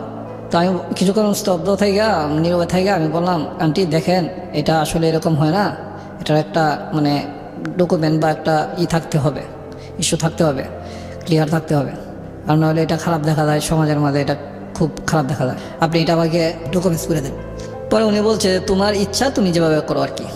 পরে আমি বললাম যে আপনি কালামণি আর 2জন লোক নিয়ে আসেন, যেহেতু আমি শুনছি জানছি মানুষের কাছ থেকে বিয়ে করলে সাক্ষী লাগে, মেয়ের পক্ষ 2জন ছেলে পক্ষ 2জন। আমি বললাম কালামণি আপনি যায় আর 2জন লোক নিয়ে আসেন, আর আমি আমার ফ্যাক্টরি থেকে 2জন ছেলে নিই, তো সাক্ষীগুলো নিয়ে আমি আজকে বিয়ে করব 23 তারিখ বৃহস্পতিবার সন্ধ্যা 7টা। তো এই ফাঁকে আবার ওদেরকে আমার বন্ধুদের ফোন করলাম আর খালামণিরে পাঠাইলাম বাড়িতে বাসায় 2জন লোক নিয়ে আসার জন্য। আমি আবার ওই ফাঁকে ওকে নিয়ে কিছু মার্কেটিংয়ে গেলাম। ভাবলাম আজকে যেহেতু বিয়ে করব, সাথে আবার টাকা আছে আমার, ভাবলাম আজকে যেহেতু বিয়ে করবো সেহেতু কিছু অন্তত ওকে দিই। তো ওর জন্য নাকের একটা ফুল কিনে যায় আর ভালো একটা 3 পিস কিনি। আমার জন্য কিছু কিনি না। একবার আমার মনে হলো ও তো আমাকে বললো না তোমার জন্য তো কিছু কিনলা না, একবারই মনে হচ্ছে জাস্ট, এর বেশি আর মনে হয় নাই। আচ্ছা, এটা নর্মালি আমি নিয়ে নিছি যে অসুবিধা নেই। এই শুরু হলো কিন্তু আমার মনের বেদনা, সাংসারিক বেতন। ওকে, আমি যখন ওকে নিয়ে আসলাম তখন খালামণি আসছে মিরপুর হাসপাতালে, আর আমার 2 বন্ধু আসে নাই। আবার ফোন দিলাম, ওরা বলতেছে যে এখনো আসে নাই, ওরা যে ঘুরতে গেছিল এখনো আসে নাই।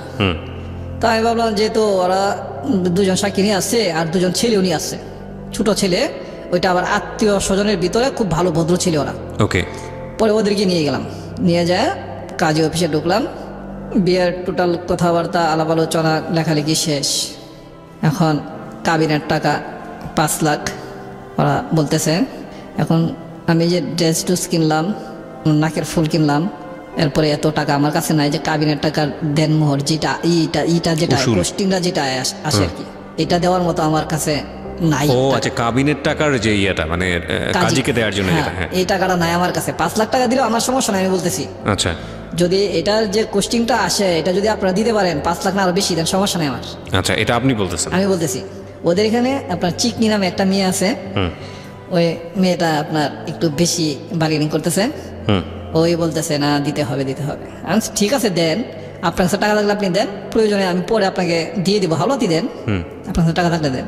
5 লাখ টাকা কাবিন দেন, এটার যে গোষ্ঠীটা আসে এটা আপনি দেন, ওকে, আমি এটার নেক্সট আপনাকে দিয়ে দিব। এখন আমার সাথে এটার কোস্টিং দেওয়ার মতো টাকা নেই। কাবিন তো 10 কোটি দিলেও সমস্যা নাই যদি এটা কোস্টিং না দেওয়া লাগতো আমার কাছে। আমি এরকম আমার মনে হইতেছে। পরে লাস্টে কত টাকা আছে, এত টাকা আছে, এটা কত দেওয়া যাবো? 1 লাখ। 1 লাখ টাকায় দেওয়া হলো কাবিন। সরি, এখানে একটু ভুল হয়ে গেছে। যখন ওনারা বলতেছে 5 লাখ টাকা দিতে হবে ওই মেয়েটা, চিকটি মেয়েটা, আমি বলছি না 5 লাখ টাকা দেওয়ার মতো অ্যাবিলিটি আমার কাছে নাই এটার কোস্টিং দেওয়ার মতো। তো এখন বিয়ে হবে না, তাহলে চলে যেতে হবে, পরে একসময় ঘুরতে হবে। আচ্ছা ঠিক আছে তাহলে চলে যাই, এটা বইলা এই কথা বইলা ওরা চলে যাইতেছে, মানে মেরে নিয়ে টানানি শুরু করছে যে চল পরে একসময় হবে। ওটা আবার ওর আপু লাগে, মানে আপন না, যে মহল্লা থাকে। বুঝতে পেরেছেন তো ঘটনাটা কি দাঁড়ালো? পরে চলে গেল আর কি, নিচে নামে বসছে, দোতলা ছিল কাজে, বেশ নিচে নামে গেছে। তো আমি মনে করলাম ওর আব্বু আমাকে দিয়ে গেছে আমার কাছে ওর মেয়ে, ওর মা দিয়ে দিল আমার কাছে। কোন জায়গার এক মেয়ে কাজের টাকা নিয়ে এই ঝামেলা বাজায় মেয়ে নিয়ে যাইতেছে, মেয়ে দিয়ে আবার একটু কান্না বাপ। নিচে নামে গেছে, পরে আবার আমি নিচে নামলাম, হাত ধরে আবার নিয়ে আসলাম, কোনো কথা নাই, নিয়ে এসে উঠছি উপরে। আমি বলছি কাজে স্যার আপনি করেন, বিয়ে পড়ান, টোটাল কাজ সম্পন্ন করেন, 1 লাখ টাকা দেন। ওই মেয়ে বলতেছে না 5 লাখ টাকা দিতে হবে এনতেন। আমি দেখেন আমার শাশুড়ি এখানে উপস্থিত, উনি যা বলবো তাই। শাশুড়ি হঠাৎ করে বলে বললো বাবা তুমি যা করো তাই, তুমি কাবিন দেওয়ার না দেও। আমি বললাম আপনি 1 লাখ টাকা কাবিন লেখেন আর ওনাদের সাক্ষী সই নেন, আমার সই নেন, আর যা বলার বলেন আপনি। টোটালটা উনি কাজী সাহেব বিয়া পড়াইলেন। বিয়া শেষ, আমি ওখান থেকে ওকে নিয়ে বাসায় যাওয়ার জন্য ওরা বাসায় চলে গেল। ওরা খুব রিকোয়েস্ট করলো আমাকে যাওয়ার জন্য, এবং ছেলে 2টা ছিল, ওরা বলতেছে যাইতেই হবে। আমি বললাম না ঝামেলা আছে ওইদিকে পোলাপানগুলি এরকম। আমি তখন ওর কনসেপ্টে কয় মাস চলতেছে? কনসেপ্টে 3 মাস সামথিং। ওকে। পরে আমি যখন যাইতে চাই না, ওরা বলতেছে কি ছেলে কি করবো, কোন ছেলে আর কি করবো, আসো তুমি আমার সাথে, তুমি বিয়ে করছো এখন তুমি বেটার মতো যাও। আমি বললাম দেখো ভাই, ঝামেলা এরা চলাটা ভালো, ঝামেলা যুক্ত করে এই মামাসিংয়ের বা অন্য কোনো বইলা গর্ব করে এগুলো কোনোতে লাভ নাই। ঝামেলা হয়ে গেলে তো হয়ে গেল। তাও ওরা নিয়ে যায়, ওর সাথে নিয়ে গেল, এবং নদীর ওই পারে যাইলাম, এই নৌকা দিয়ে আমি আবার রিটার্ন চলে আসলাম, ওদেরকে নামাই দিয়ে আসলাম আর কি। আমি বললাম যাও এখন ভাই, আমি আমার কোয়ার্টারে চলে যাই, আমি পরে আসতেছি, একটু গুজগাছ করে আসতে হবে, একটু সিস্টেমের ভিতরে আসতে হবে। তো আমি যখন চলে আসলাম এখান থেকে চলে আসার পরে আপনার সেপ্টেম্বরের 30 তারিখ বিয়ে করছি।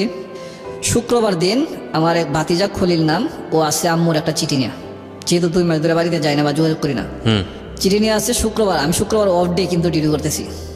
মানসিক একটু চাপও আছে, চিন্তা করলাম কাজে থাকলে মানসিক চাপটা কমে যাবো। পরের দিন আবার যখন ডিউটি করতেছি 9টা-10টার দিকে আমার বাতিতে আসছে চিঠিটা নিয়ে, বলতে তোমার আমার একটা চিঠি দিছে। তখন আমি ডিউটিটা আমি যেন আমার মার মুখের কথা শুনতেছি, আমি পড়তেছি না। আমার কাছে এত খারাপ লাগলো, এত ব্যথায় ব্যথিত হইলাম আমি। পৃথিবীতে যদি আমি এটা আমার চোখে দেখছি, আমি বুঝি এখন 1 মিনিটের ব্যথায় যে ব্যথিতটা হয় এটার শোধ করার মতো কোনো যোগ্যতা কোনো সন্তানের নাই। চিঠিটা পড়ার পরে আমি তখন এতটাই আমার মার প্রতি আবেগপ্লুপ্ত হয়েছি, হওয়ার পরে আমি এটাকে ভুলে গেছি সম্পূর্ণ। তখন আমার আম্মু এরকমভাবে লিখলো যে তুমি এমন কিছু করো যেটা আমরা মানে মাইনে নিতে পারবো না। তো এখান থেকে আমি চিন্তা করলাম আম্মু বুঝে গেছে মার মন, সব কিছু চিন্তা ভাবনা করে আমি এখানে যাওয়া বন্ধ করে দিলাম। বৃহস্পতিবার বিয়ে করছি, শুক্রবারে চিঠিটা পাইলাম এবং বাতিজাকে বললাম চিঠিটা কি আজকে নিয়ে আসছো, যেহেতু সকাল সকাল আসছে সেহেতু আমি প্রশ্ন করলাম না আজকে না, এটা তোমার আম্মু দিয়েছে বুধবার দিন আমি ঢাকা আসছি। মানে বুধবার দিন ঢাকা আসছো, তুমি বুধবার দিন আমার কাছে আসলে না কেন? তাহলে হয়তো আমার জীবনে এই ট্রাজেডিটা হয় না, অন্য একটা দিকে যাইতো, অন্য একটা মূলনীত হয়তো বা। আম্মু এরকমভাবে কষ্ট পাইছে, এরকমভাবে আবেগপ্লুপ্ত হয়ে এই চিঠিটা লিখছে। আম্মু তো আমার মনে হচ্ছে চোখে সব দেখছে, আমার চিঠি পড়ে এরকম মনে হইতেছে। আচ্ছা যাই হোক, এই কষ্টে আমি ওইখানে আর যাই না যাওয়াতে 1 দিন 2 দিন 3 দিন 1 মাস, এই আপনার এই মাসটা চলে যায়। 30 তারিখ বিয়ে করছি, 7 দিন যায় নাই। সেপ্টেম্বর মাস চলে যায়, অক্টোবর মাস যাইতেছে। তো এর মাঝে সেপ্টেম্বর মাসে 28 তারিখ 29 তারিখ একজন আসছিল আমার সম্বন্ধী, আগের তরফের যে সম্বন্ধী। জি। পরে একজনে ডাকিয়ে দিল, আমি গেলাম, বললাম যে ভাই আমি কি আপনি, যে আমি তো শান্তনার বড় ভাই এই সম্পর্কেই। তো তুমি যাইতেছ না, তুমি বিয়ে করছো, যাইতেছ না কারণটা কি? এখানে তো মানুষের সমালোচনা করতেছে। আমি দেখেন মানুষের সমালোচনা করতেছে, আমার আন্টি বলছে যে এই বিষয়টা একদম গোপন থাকবো, এখন পরে জানাজানি হবে। তো আমার ফ্যাক্টরিতে জানছে, ঠিক আছে, আমার ফ্যাক্টরিতে চাপ দিতে যাওয়ার জন্য, কিন্তু আমি মানসিকভাবে প্রস্তুত না। আর টাকা পয়সার ব্যাপার স্যাপার আছে, আমার রুম নিতে হবে, বাসা নিতে হবে, আমি এগুলো প্রস্তুত করে তারপরে আমি মানে যাবো আর কি। ওনাকে এই কথা বইটা ফেরত দিছি। তারপর অক্টোবরের 3 তারিখে আবার আসলো, ওই যে বাইশ ছিল ওই ভাইয়ের ওয়াইফ আসছে, তারপর ছোট একটা শালা আসছে। ওনারা আসার পরে ওনাদেরকেও এইভাবে আমি মানে যাইতে বলছি, চলে গেছে। আমি এইভাবে বলছি যে আমার টাকা পয়সার সমস্যা, টাকা পয়সা ম্যানেজ করে একটু গুজগাছ হয়ে তারপর আমাকে যাইতে হবে, আমার ঘর নিতে হবে, বাসা নিতে হবে এবং এটাকে গুজগাছ করতে হবে, একটা সংসার করার জন্য যা লাগে আর কি। যেহেতু আমার বাড়িতে শোনাইছি না, সেহেতু আমার বাড়িতে এখন নিয়ে যাওয়া যাবে না, পরিস্থিতি মোকাবেলা করে তারপর নিতে হবে। আর যে ঝামেলাটা আছে, এই ঝামেলাটা এখনো 3 মাস প্লাস হয়েছে, এখনো তার ভাবিরা বা কেউ জানে না। মানে আপনার প্ল্যান কি ছিল, বাচ্চাটাকে রাখবেন নাকি নষ্ট করে ফেলবেন? বাচ্চাটাকে আমি রাখবো। আপনার প্ল্যান ছিল এটা, ওই পক্ষ থেকে প্ল্যান কি ছিল, মানে আপনার ওয়াইফের পক্ষ থেকে? আমি তো প্রথমেই বলছি যে আমি কিন্তু এটাও বলছিলাম যে বাচ্চাটাকে ফেলায় দেওয়ার জন্য। ওরা শেষমেশ আপনার অফারটাতে রাজি হয়েছে? আমি বলছি এটাও করতে পারেন, নয়তোবা আমাকে, আমি এটা মানে মাইনে নিতে রাজি আছি, এটা আমাকে দিয়ে মানে দিতে পারেন, সমস্যা নেই। পরে ওনারা বলছে যে তুমি যেভাবে মনে করো, তুমি যেভাবে মনে করো। তো এইভাবে লাস্ট 15 তারিখ আমার ওয়াইফ, শাশুড়ি, আমার 2 বড় ভাইয়ের ওয়াইফ, 2 শালা, 2 সম্বন্ধী, মোটামুটি 9-10 জনের মতো ওরা সবাই আসছে। আসার পরে এর আগে যে আরো কয়েকবার আসছে, ওরা আমাকে নিয়েই যাইবো, আমি যেভাবে হোক সিরিয়াস করছি, ওদেরকে পাঠাইছি, কিন্তু ওই দিনকে তো নিয়েই যাবো, আমার ওয়াইফ সব আসছে। আমি একটা জিনিস বুঝতে পারছি যে আপনার মায়ের চিঠি পাওয়ার পরে আপনার মনটা তখন আপনার মার দিকে ঘুরে গিয়েছে। জি। তখন আপনার কাছে মনে হচ্ছে যে না, আমি যেটা করছি এটা ভুল করে ফেলছি, করাটা ঠিক হয়নি। আর এদিক থেকে তো আলটিমেটলি যারা আপনাকে বিয়ে দিয়েছে তারা তো আপনাকে টানাচাড়া করবে, এটাই খুব স্বাভাবিক, কারণ বিয়েটা হয়ে গেছে। সো ফ্যাক্টর হচ্ছে এটাই। হ্যাঁ, তো সবাই মিলে এসছে। তারপর পরে আমি কি করব, এখন যাইতেই হবে, এখন আর মানে ইয়া নাই, কোনো ওয়ে নাই যে আমি না যাব। পরে আমি বললাম আচ্ছা ঠিক আছে, আজকে আমি যাব, কোনো আমাদের সাথে যাইতে হবে। বারবার বলতেছি আমি একটু কাজ করে কিছু একটা সাথে বা কিছু একটা কেনাকাটা করবো, তারপর যাবো, আমি যাবো আজকে শিওর, কনফার্ম। এটা ওনারা মানতে আছে না যে অনেকবার ঘুরে দিচ্ছেন, আপনার সমস্যাটা কি, সমস্যা থাকলে বলেন। আমি বলছি বারবারই যে সমস্যা নেই। এখন আবার অলরেডি আবার মুডটা আবার ঘুরে গেছে। এখানে আপনার 23 তারিখ, পরের মাসের 15 তারিখ, এই 22 দিন পরে কিন্তু যাইতেছি। একসাথে বের হয়েছি, বের হয়ে আমি বলছি যে আচ্ছা ঠিক আছে আপনারা যান, আমি মার্কেটে যাই, একটু মার্কেটে যাই, কিছু কেনাকাটা আছে, কেনাকাটা করে পরে আসতেছি। পরে লাস্ট রাস্তায় এটা আমি ম্যানেজ করে ওরা যাইলো, আমাকে যাইতেই হইব। পরে আমি কি করলাম, কিছু কেনাকাটা করলাম, তারপরে গেলাম রাত্রে গেছি আপনার 8টার দিকে, খাওয়া দাওয়া করলাম এখানে যায়। রাত্রে 11টা 12টা পর্যন্ত আমাকে মানে টোটাল সবাই মানে কাছে রাখছে বা করছে। ওদের ঘর একটা মানে সেভ করছে ওরা মানে থাকার জন্য। আমি 11:30 দিকে চলে আসছি, মানে 11টার দিকে বের হয়েছি। বের হয়ে আমি বলছি এদিকে হাঁটি উঠে আসতেছি, ছাড়তে চাইছিল না, বাচ্চা ছাড়া যেটা ওইটাকে সাথে দিছে। আমি পরে ওকে দোকানে একটা কিছু মজা কিনতে দিয়ে আমি বলছি তুই এখানে দাঁড়া খেতে থাক, আমি এটা একটু মানে একটা বার থেকে আসি, মানে প্রস্রাব করতে আসি এরকম বলছি আর কি। তো ও দাঁড়ায় রয়েছে, আমি চলে আসছি। পরে ওরা আমাকে খুঁজে আমার অফিসের নাম্বারে কল দেয়। আমার তো তখন নিজের ফোন নাই, অফিসের নাম্বারে ফোন দিলে আমাকে পাইছে। আমি বলছি দেখেন এখানে যে ঝামেলাটা আমি দেখছি, এক বাসায় নিচে উপরে বিছানা, এভাবে আমি থাকতে পারবো না, আপনাকে আমাকে ক্ষমা করবেন। আমি তো গিয়েছি, আমার সম্পর্ক ঠিক আছে, সম্পর্ক থাকবো। আমি এটা মানে করতেছি, প্রসেস করতেছি রুম নেওয়ার জন্য, তারপরে আমি আসবো আবার। এটা তো আপনি আগে থেকেই জানতেন, কারণ তার সে বাসা আপনি পড়াতেন। হ্যাঁ জানতাম, এই জন্য তো যাই নাই, তারপরে তো আমাকে নিয়েছে এইভাবে। আচ্ছা। তো আমি চলে আসলাম। পরে ঠিক পরের দিন যাই আমি একটা রুম নিলাম। এদের বাসা রুম নিলাম বলতে কি ওরাই একটা রুম ছাড়ে দিছে, মানে বিয়ের কতদিন পরের ঘটনা? বিয়ের 23 দিন পরের ঘটনা এটা। তখনও আপনাদের মধ্যে স্বামী স্ত্রী যে ব্যাপারটা এগুলো সম্পর্ক কিছু হয়নি? হয় নাই। ওকে। পরে আপনার যখন পরের দিন আবার আমাকে ফোন করছে, আমি ডিউটি করতেছি, তখন আমার ফোন করছে রুম একটা ম্যানেজ হয়েছে, মানে আমার শাশুড়ির রুমের সাথে রুম। আরেকজন আসছিল, ওইটাকে মানে ম্যানেজারের দিয়ে মানে এটা ক্লিয়ার করেছে, তাকে অন্য আরেক রুমে পাঠাইছে।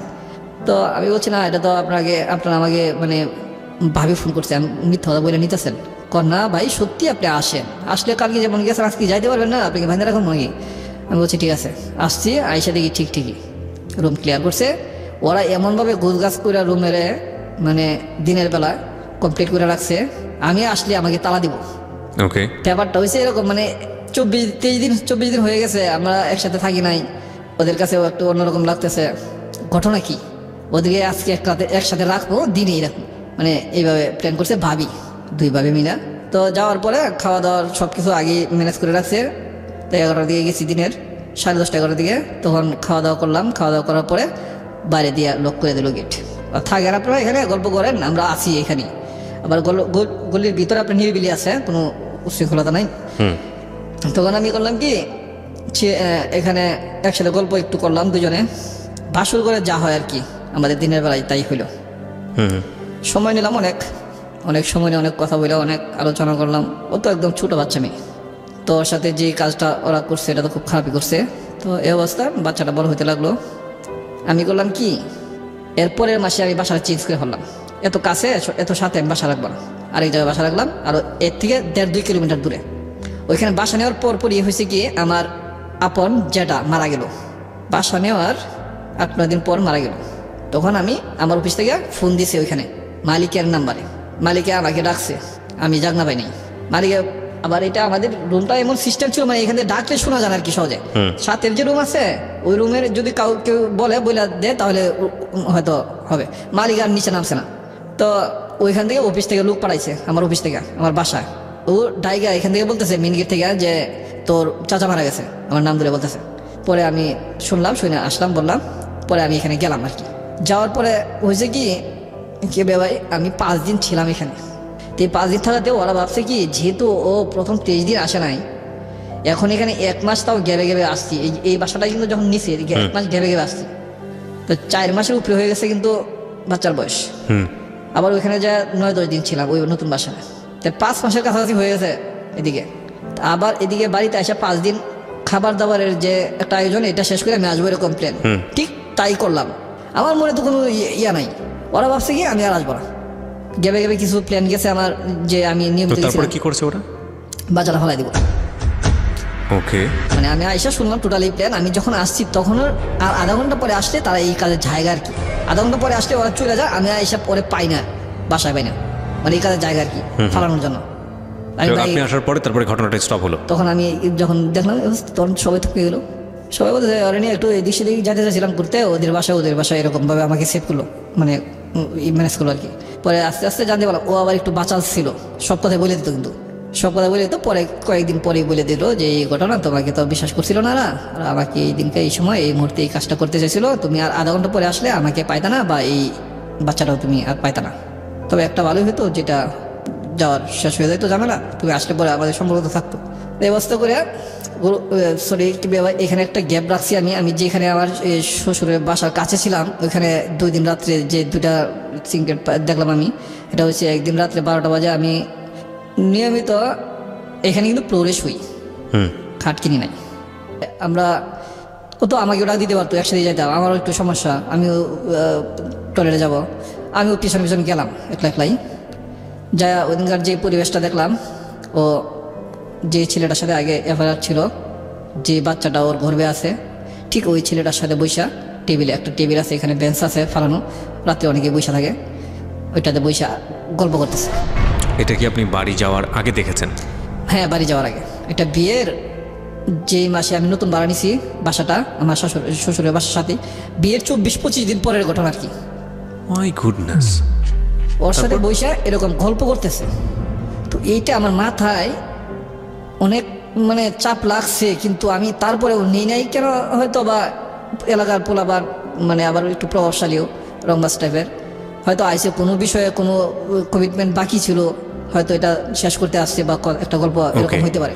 ফাইন, আপনি আমি এভাবে বুঝে নিলাম। তখন আমি ওকে প্রশ্ন করলাম, কি ব্যাপার তুমি এখানে বসে আছো, আমাকে ডাক দিলে না কেন? রাইট। বলতেছে একটু গরম লাগতেছিল ওই জন্য। আমি ফ্যান আছে রুমে, তোমার গরম লাগতেছে মানে? বাইরে গেছিলাম, টয়লেটে গেছিলাম।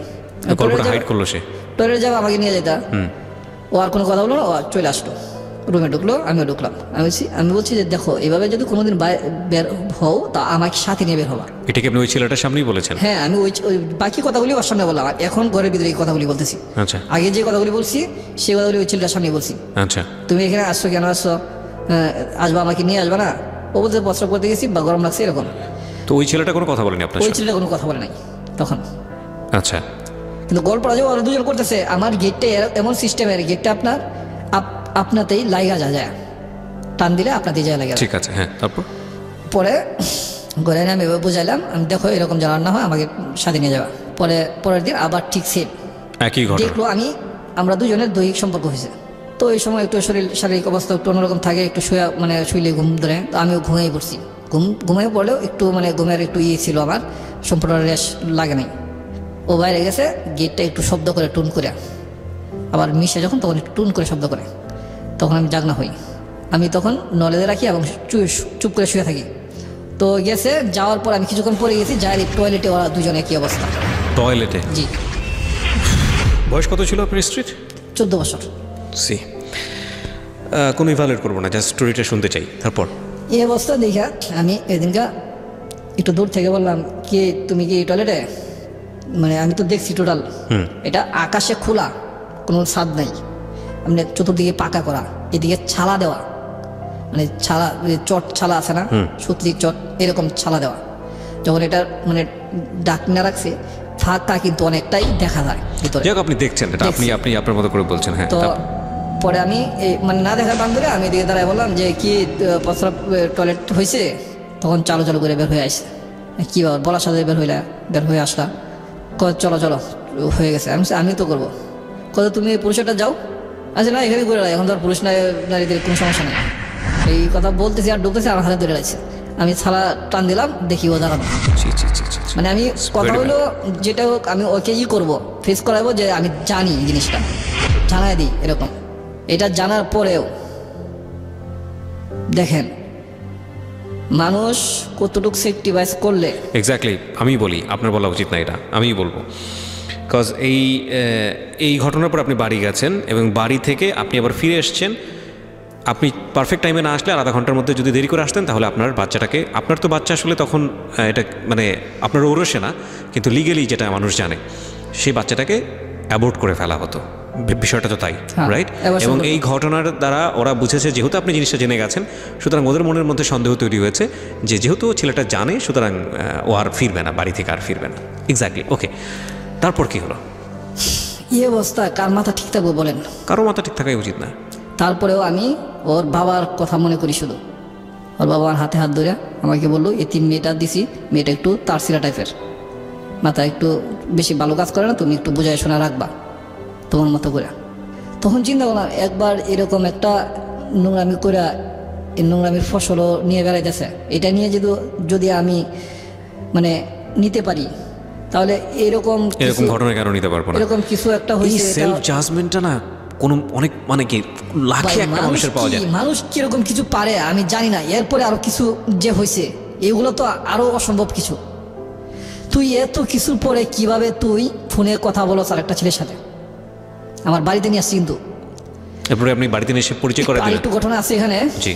তো এই অবস্থা না, বাচ্চা হইলে পরে তো বাড়িতে নিছি। তো এই অবস্থা থাকতেছে আমি আবার বাসা চেঞ্জ করলাম।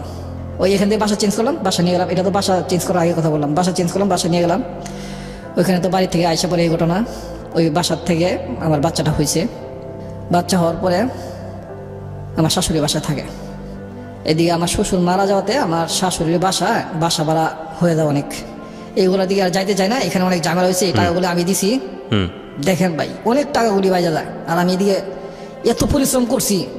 তখনকার সময়ে আপনার 1000 2000 টাকার উপরে অ্যাডভান্স দিত না কোনো ওয়ার্কারে। আমার 15,000 টাকা করে অ্যাডভান্স দিছে, 20,000 টাকা করে অ্যাডভান্স দিছে আমার মালিকে। আমার বাচ্চারা যখন সিজারে হয়েছে তখনকার আমি 20,000 টাকা অ্যাডভান্স নিছি এবং আরও টাকা ছিল আমার কাছে, এগুলো খরচ হয়েছে টোটালে। He is a good man. Good man এই কারণে বলছি, উনি লাইনটা বলেছে আমার বাচ্চাটা যখন এখানে, উনি সচেতন ছিলেন না। এবং ওনার মুখ থেকে আমি কিন্তু বছরের পর বছর মানুষের গল্প প্রচার করি এবং আমি জানি যে কে কোথায় মিথ্যা বলছে, কে কোথায় সত্য বলছে। এবং উনি যখন বললো যে আমার বাচ্চাটা, উনি খুব ইজিলি এখানে বলে ফেলতে বলতো ওর বাচ্চাটা, কিন্তু ওটাও বলেনি। উনি বাই হার্ট ফিল করেছে। এবং আজকের এই গল্পটার অন্য জায়গাতে, প্রিয় শ্রোতা, আমি একদম শেষ দিকে এসে আপনার কথাটা বলবো। আপনাদের গা শিউরে উঠবে। আমি বহুবার গা শিউরে উঠেছে আমার। আমি যাই একটু সামনের দিকে যাই, আমাদের হাতে সময় খুব অল্প আছে। হ্যাঁ, তখন বাচ্চাটা হইলো আমার এখানে, সিজারে হইলো। সিজারে হওয়াতে আমার এখানে প্রচুর টাকা গেছে। বাচ্চাটা একটু হওয়াতে ওদের একটু সমস্যার কারণে আমার এতগুলি টাকা গেছে। যাই হোক, দুইবার সিজারের টাকা গেছে। একবার হয়েছে, যখন হয়েছে তখন তো সিজার করা হয়েছে, তখন এরপরে আবার ওরা উত্তেজিত হয়েছে, লড়াচড়া করছে, অনিয়মে চলছে, শিলিগুলো আবার পচে গেছে। এগুলো আবার আপনার নতুন করে আবার সিলি করতে হয়েছে। এটা দ্বিতীয়বার সিজারের টাকা। ঠিক আছে, আমি বুঝতে পারছি যে প্রচুর অর্থ আপনি ব্যয় করেছেন ওদের ফ্যামিলির পিছনে, আপনার ওয়াইফের পিছনে। হ্যাঁ, এই অবস্থা। আমি কিছু কোয়েশ্চেন করি আপনাকে। আপনি বাচ্চাকে সহ আপনার বাসায় নিয়ে আসলেন, গ্রামের বাড়িতে নিয়ে আসলেন, আপনাকে ওইখানে ভয়াবহ অবস্থা ফেস করতে হয়নি? গ্রামের বাড়িতে? হ্যাঁ, অনেক ভয়াবহ অবস্থা। মেনে নিয়েছে আপনার বাপ মা শেষ পর্যন্ত? বাপ মা তো মেনে নিয়েছে, এখানে বিশেষ কিছু মুহূর্তের কারণে মেনে নিয়েছে। কিরকম? এইখানে আর একটু আমার রয়ে গেছে, এটা আমি ক্লোজ করতেছি। এখানে যখন আমার বাচ্চাটা 1-1.5 মাস 2 মাস বয়স হয়েছে, তখন আমি নিয়মিত অফিস করে আমি বাড়িতে যাই, বাসায় যাই। তখন আমি বাচ্চার জন্য প্রতিদিন ফলমূল যাই পারি, অল্প অল্প কিছু নেই, যেটা প্রতিদিন আমি নিতে পারি। একদিনে নিলে আজকে 1 কেজি নিলে সবাই খাইবো, পরের দিন আর নিতে পারবো না, যার জন্য কম কম নেই। এই বাচ্চাটাকে টিপে খাওয়াই, যেমন আঙ্গুর আছে, আপেল আছে, যেভাবে রস করে খাওয়ানো যায় আর কি। বাচ্চাটা ভাই এত সুন্দর হয়েছে। আমি ওর কাছে যেদিন আমি ওর সাথে থাকলাম প্রথম, ওকে বললাম, তুমি আমাকে ছেলে দাও মেয়ে দাও যাই দাও, আমাকে সুন্দর একটা বাচ্চা, সুস্থ একটা বাচ্চা উপহার দিবা। তোমার কাছে আমার এটাই চাওয়া। আর তুমি এর বিনিময়ে কী চাইবা তুমি আমার কাছে চাইতে পারো, যখন চাইতে তোমার ইচ্ছা। যখন এই দিন বাচ্চাটা হইলো, বাচ্চাটা দেখে আমি এত টাকা খরচ গেছে আর এত পরিশ্রম করছি। আমি সারা রাত ওইখানে থাকি, সারা দিন ডিউটি করি। আমি এত এনার্জি আপনার শরীরের মধ্যে, মানে আমি সারাদিন ডিউটি করি, পরিশ্রমের কাজ। এটা আপনি না দেখলে বিশ্বাস করবেন না কত পরিশ্রমের কাজ আমি করছি। আর সারা রাত আমি এখানে ডিউটি দিছি, ঘুমাই না। যে 4-5 দিন ছিল, 4 দিন ছিল হাসপাতালে, 4 দিন আমি টোটাল ঘুমাইনি। হয়তো ফজর নামাজ পড়ছি হাসপাতালে, একটা জায়গা আছে নামাজ পড়ার, এখানে একটু শুয়ে রয়েছি, জাস্ট পরে যায় ডিউটি করছি 8টা বাজে। তো এই অবস্থা যখন এখানে এইভাবে বাচ্চাটা আমি নিয়মিতভাবে খাওয়া দাওয়া করতেছি, ও অন্য ছেলের সাথে কথা বলতেছে নিয়মিত। আইসা আমি ওরা বাসায় পাই না, বাচ্চা কাঁদতেছে, ওর মার বাসায় থাকে। এগুলো নিয়ে মোটামুটি কথাবার্তা হয়, ওকে শাসন করি, শাসন মানে না। আপনার যদি একটা ভুল হয়, আপনার যদি আপনজন সে শাসন করে, সেটা আপনার নীরবতা পালন করা উচিত নিশ্চয়ই। আপনার জ্ঞান নেওয়া উচিত নিশ্চয়ই যে এটা আমি যেটা বুঝতে পারছি যে আপনি বিভিন্ন রকমের ফ্লসগুলো তখন খুঁজে পাচ্ছেন। খুব কাছাকাছি মিশতে গেলে যে মানুষটা যেটা হয় যে ওর যে ফল্টগুলো, যেগুলো সংসার করার জন্য আপনার কাছ থেকে মনে হচ্ছে যে না, এটা এইভাবে সংসার করা সম্ভব না, ওকে কিওর হতে হবে, সেইটা আপনি তখন বিভিন্ন রকমের ফল্টগুলো খুঁজে পাচ্ছিলেন। বাট আমি চুম্বক জায়গাগুলোতে একটু আসতে চাই। যদি ইম্পর্টেন্ট কিছু থাকে তাহলে আপনি এই জায়গাটা ক্লজ করে আপনি আমার ওই প্রশ্নটার উত্তর দেন যে আপনি বাসায় কীভাবে ম্যানেজ করেছেন। পরে মনে করেন এইখানে এই অবস্থা করে, আচ্ছা যাই হোক, অনেক ঝামেলা গেছে। ঝামেলার পরে আমি দেখতেছি না, ওকে এখানে রাখা যাবে না। আচ্ছা, ওকে অনেক চেষ্টা করছি বাড়িতে নেওয়া যাওয়ার জন্য। ও বাড়িতে যাবো না, ঢাকা থাকবো। ওর সম্পূর্ণভাবে এক চ্যালেঞ্জ, আমি ঢাকা থাকবো, তুমি রাখতে বলে রাখবো, না নয়তো নাই। তখনও কি জাফরের সঙ্গে ওর সম্পর্ক আছে? জাফরের সাথে ও কথা বলে পরে আর ফিস হইতে দেখি নাই। আচ্ছা, কিন্তু কোনো ছেলের সাথে কথা বলে। আচ্ছা, কার সাথে কথা বলে এটা আমি জানি না। এর মধ্যে আবার কিছু দুর্ঘটনা ঘটছে, আমার আসা যাওয়াতে রাস্তা আবার আটকাইছে, মারার চেষ্টা করছে, মারামারি হয়েছে, কিন্তু আমার সাথে পারে নাই। এটা মানে পোলাবান অল্প ছিল এবং ছোট ছিল, ওরা আমার সাথে পারে নাই। আমি মাইরটা কম খাইছি, মাইর এত বেশি খাই নাই, যেটা কোনো সমস্যা হয় না। জাফরের কথা বলছিলাম। হ্যাঁ, ওদের গ্রুপ আর কি, ওরা আমার আটকাইছিল, অনেক ঝামেলা হয়েছে এদিকে আর কিছু রাত্রে আসা যাওয়ার ভিতরে। আচ্ছা, গল্পটা যেহেতু ছোট করতে চাইছেন, আমি একটু ভালো ক্লোজ যেগুলো এগুলো দিয়ে যাচ্ছি। তো এখানে করলাম কি আমি চেষ্টা করছি ওকে বাড়িতে নেওয়ার জন্য, ও যাবে না, ও এখানে থাকবে, ও এইখানে থাকবে এবং ভালোভাবে থাকবে, ভালো পরিবেশে থাকবে, আমি ওইখানে ওরে রাখবো না এবং ভালো পরিবেশে রাখবো না, ওকে আমি খরচাপাতি দেওয়া বন্ধ করলাম। এর আগে কিন্তু ওরা ওদের বাসার ভাড়া, ওর বাবা মারা যাওয়ার পরে যে বাসা ভাড়া জমছিল ওগুলো সব দিছি, এখন টোটাল বন্ধ করে দিলাম খরচ। এখন ও আমার সাথে আরও বেশি করতেছে।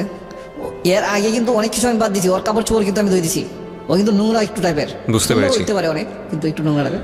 কোমল থেকে কঠিন হয়েছেন, হ্যাঁ। আচ্ছা আমি করলাম কি, পরে প্ল্যান করলাম ওকে কিছু দিব না, কিছু দিই না, ও আরও বেশি প্রখর হয়ে গেল, ও আমার দিকে আরও বেশি মানে উল্টা হয়ে গেল যে না এখানে রাখতে হবো, আমাকে সব দিতে হবো, আমার ফ্যাক্টরিতে চলে যা, ওইখানে যায় আমার দেখা যায় কি পরিবেশ নষ্ট করে।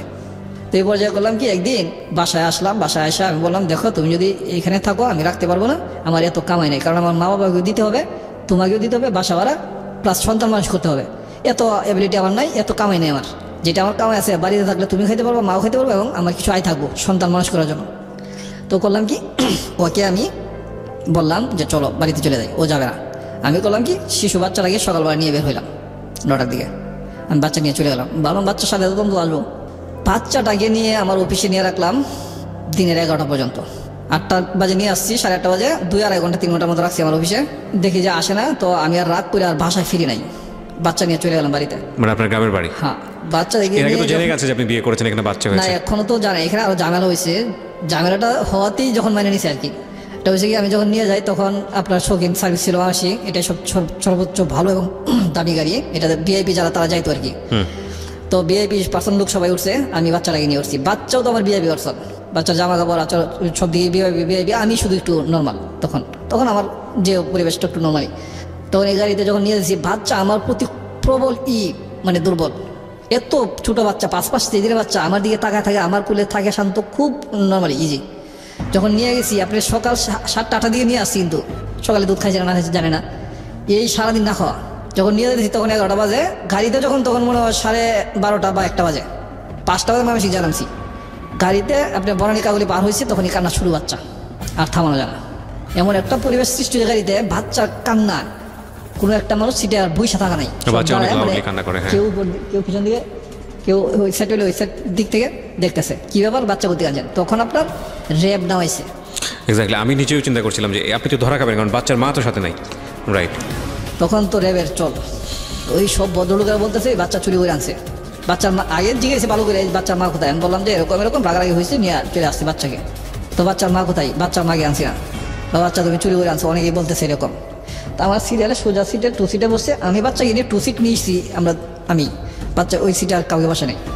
তো ওই সিটে হিন্দু একজন ভদ্রমহিলা বসছিল, ভদ্রমহিলা চাইতেছে বাচ্চা লাগে, ওই ভদ্রমহিলার স্বামী তপন নাম, ওনার বাড়ি মাসি, উনি বলতেছে বাচ্চা লাগে দাও, আমার বাচ্চাও আছে, তোমার দিদি ওকে দুধ খাওয়াক। পরে ওই নিয়ে ওকে দুধ খাওয়াইলো, বাচ্চা শান্ত হয়েছে। তখন এদিকে সব আলোচনা চলতেছে, সবাই আইসা সবার হাতে মোবাইল আছে, মোবাইলে ছবি তুলতেছে, ছবি তুলে এইগুলা মানে নেটে ছাড়তেছে। তখন কিন্তু নেট খুব কম চলে, ভিআইপিদের হাতে চলে হয়তো, এটা মানে প্রচার করার জন্য, সংবাদে দেওয়ার জন্য এরকম ভাবে প্রচার করতেছে যে এরকম চুরি করে একটা এত সুন্দর বাচ্চা আনছে, এত সুন্দর বাচ্চা, এত গুড নিউজ, এত সুন্দর, মানে সবাই দেখা মানে অবাক। এই বাচ্চা দেখা আমি কিছুতেই বুঝে থাকতে পারি না, এই বাচ্চা দেখে আমি বাচ্চাকে নিয়ে আসলাম।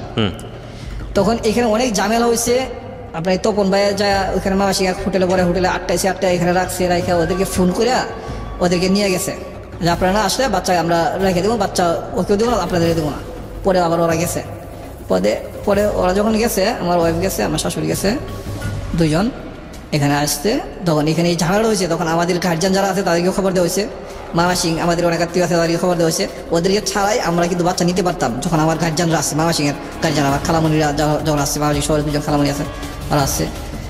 তো পরে আর দেয় নাই, ওরা বলছে মিশ করে দিই, এত ছোটো একটা বাচ্চা একলা রাখতে পারবে না, মরে যাবো বাচ্চা। তো এখানে অনেক গ্যাদারিং হয়েছে, টাকা হাত দিয়ে আমারে নগদ টাকা 3 লাখ টাকা হাত দিয়ে আমাকে একবারে হ্যান্ড ক্যাশ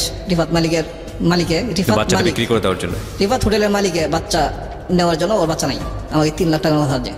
আমি বলছি এইগুলো ফাল তুমি বাদ দেন, এই বাচ্চার কী কাহিনী জানেন, এই বাচ্চার কী কাহিনী জানেন না। তারপরে বাচ্চাকে আমি নিয়ে আসছি, কেন নিয়ে আসছি শুধু এই কথাই বারবার বলছি আমি। এই কাহিনী শেষ হবে না আমি যতদূর জানি, কারণ এই কাহিনী যে জায়গাটায় যাবে বা যাওয়া উচিত সেটা আমরা প্রচার করতে দিতে চাচ্ছি না, এখানে এসে একটু ক্ষান্ত দিচ্ছি। আমরা আরেকটা এপিসোড করতে চাই, সেটা অন্যরকম একটা এপিসোড হবে, হয়তো বা কোনো একদিন। তবে কিছু কোশ্চেন দিয়ে আমি আজকের এই অনুষ্ঠানটা শেষ করব। নাম্বার 1, সেটা হচ্ছে যে আপনার এই বাচ্চার বয়স হচ্ছে 12 বছর, জি এবং আপনি যে আজকে গল্পটা বললেন এটা আপনার বাচ্চা জানে না। জি এই রেডিওর মাধ্যমেই প্রথম জানবে, যদি সে রেডিওটা শুনে থাকে। আমরাও চাই না সে জানুক এই মুহূর্তে। ওই যে ঘটনাটা, যেটা আপনি বাড়িতে নিয়ে গেলেন বাচ্চাটা, এবং তারপরে আপনাকে অনেক যুদ্ধ পার করতে হয়েছে আপনার বাড়িতে জি। মানানোর জন্য। আপনার প্রথম স্ত্রীর সঙ্গে আপনার ডিভোর্স হয়েছে কোন সময়টাতে? ডিভোর্স হয় না এখনো। এখনও ডিভোর্স হয়নি? না। আপনার স্ত্রী কি আরেকটা বিয়ে করেছে? হ্যাঁ, বিয়ে করছে। আমি জানি না ডিভোর্স হয়েছে কিনা, আমার এখানে কোনো পেপারস আসে নাই। উনি চলে গেছে আপনার এখান থেকে কতদিন, মানে সংসার করেছেন কতদিন সুস্থ? আমার বাড়িতে যখন এদিন নিয়ে যাইলাম, ওই অ্যাক্সিডেন্ট যেদিন হইলো আর কি, বাচ্চাকে নিয়ে গেলাম, তখন যেভাবে হোক নিয়ে গেলাম। 15 দিন ছিল আমার বাড়িতে। আচ্ছা, 5 মাস 23 দিনের বয়স বাচ্চারা থুয়ে চলে আসছে। এই চলে আসাই শেষ চলে আসা? চলে আসে, শেষ চলে আসে। এরপরে আসে যায়নি কখনো? না। নিজের বাচ্চার খোঁজ আর কখনো নেয়নি? আমি আপনার স্ত্রীকে মোটেও দোষী করব না, আমি আপনার স্ত্রীর দিকে আঙুলও তুলব না, আমি বরং আপনাকে দেখতে চাই আজকের অনুষ্ঠানের মধ্য দিয়ে। আপনি আর বিয়ে করেননি? আমি বিয়ে করছি 6 বছর পর, 7 বছরের মাথায় বিয়ে করছি। আচ্ছা, আপনার স্ত্রী কি আপনার এই সন্তানের বিষয়ে সব কিছু জানেন? আজকে যেটুক বলছি এটুক সবটুকু জানে না। ওই বাচ্চাটা আমার এটাই জানে। আমি এইভাবেই ওকে স্বীকৃতি দিছি। আর আমার জীবনের সবচেয়ে বড় চিন্তা, আমার জীবনে উপার্জন করে আমি ভালো স্বচ্ছন্দ চলতে চাই না, আমি স্বাভাবিক চলতে চাই। আমার জীবনের চিন্তা একটা, এরকম ধরনের বাচ্চা আরও পাইলে আমি আরও নিব। ওদেরকে আমি ভালো ডক্টরেট ডিগ্রি বা ইঞ্জিনিয়ার বা ভালো ডাক্তার বা কোনো প্লেনের ক্যাপ্টেন, এরকম আমি কিছু বানাইতে চাই।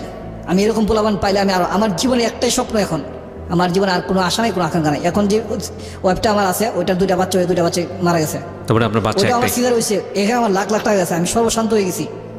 মানে আপনার বাচ্চা একটাই? বাচ্চা আমার এই ছেলে একটাই। এই ছেলেটা একটাই? এখন আমার ওয়াইফ এটা নিয়ে ঝগড়া করে যে তুমি বাচ্চা নিতে চাও না, বাচ্চা হয়েছে, 2টা মরে গেছে, এখন আবার আমি নিতেছি না, যে ও বলতেছে নিতে চাও না, কারণ কি তোমার বাচ্চা আছে এই জন্যে। এটা নিয়ে এই ঝামেলা এখন। আপনার স্ত্রী আজকের এই অনুষ্ঠানটা, আপনি যেটা বলছিলেন যে আপনার স্ত্রী অনুষ্ঠানটা শোনে, এবং আপনার স্ত্রী অনুষ্ঠানটা শোনার পরে যদি আপনাকে রেসপেক্ট না করে, তাহলে আমি বলবো যে মানুষের জীবনে কিছু সংকীর্ণতা থাকে, সেই সংকীর্ণতা থেকে সে বেরোতে পারেনি।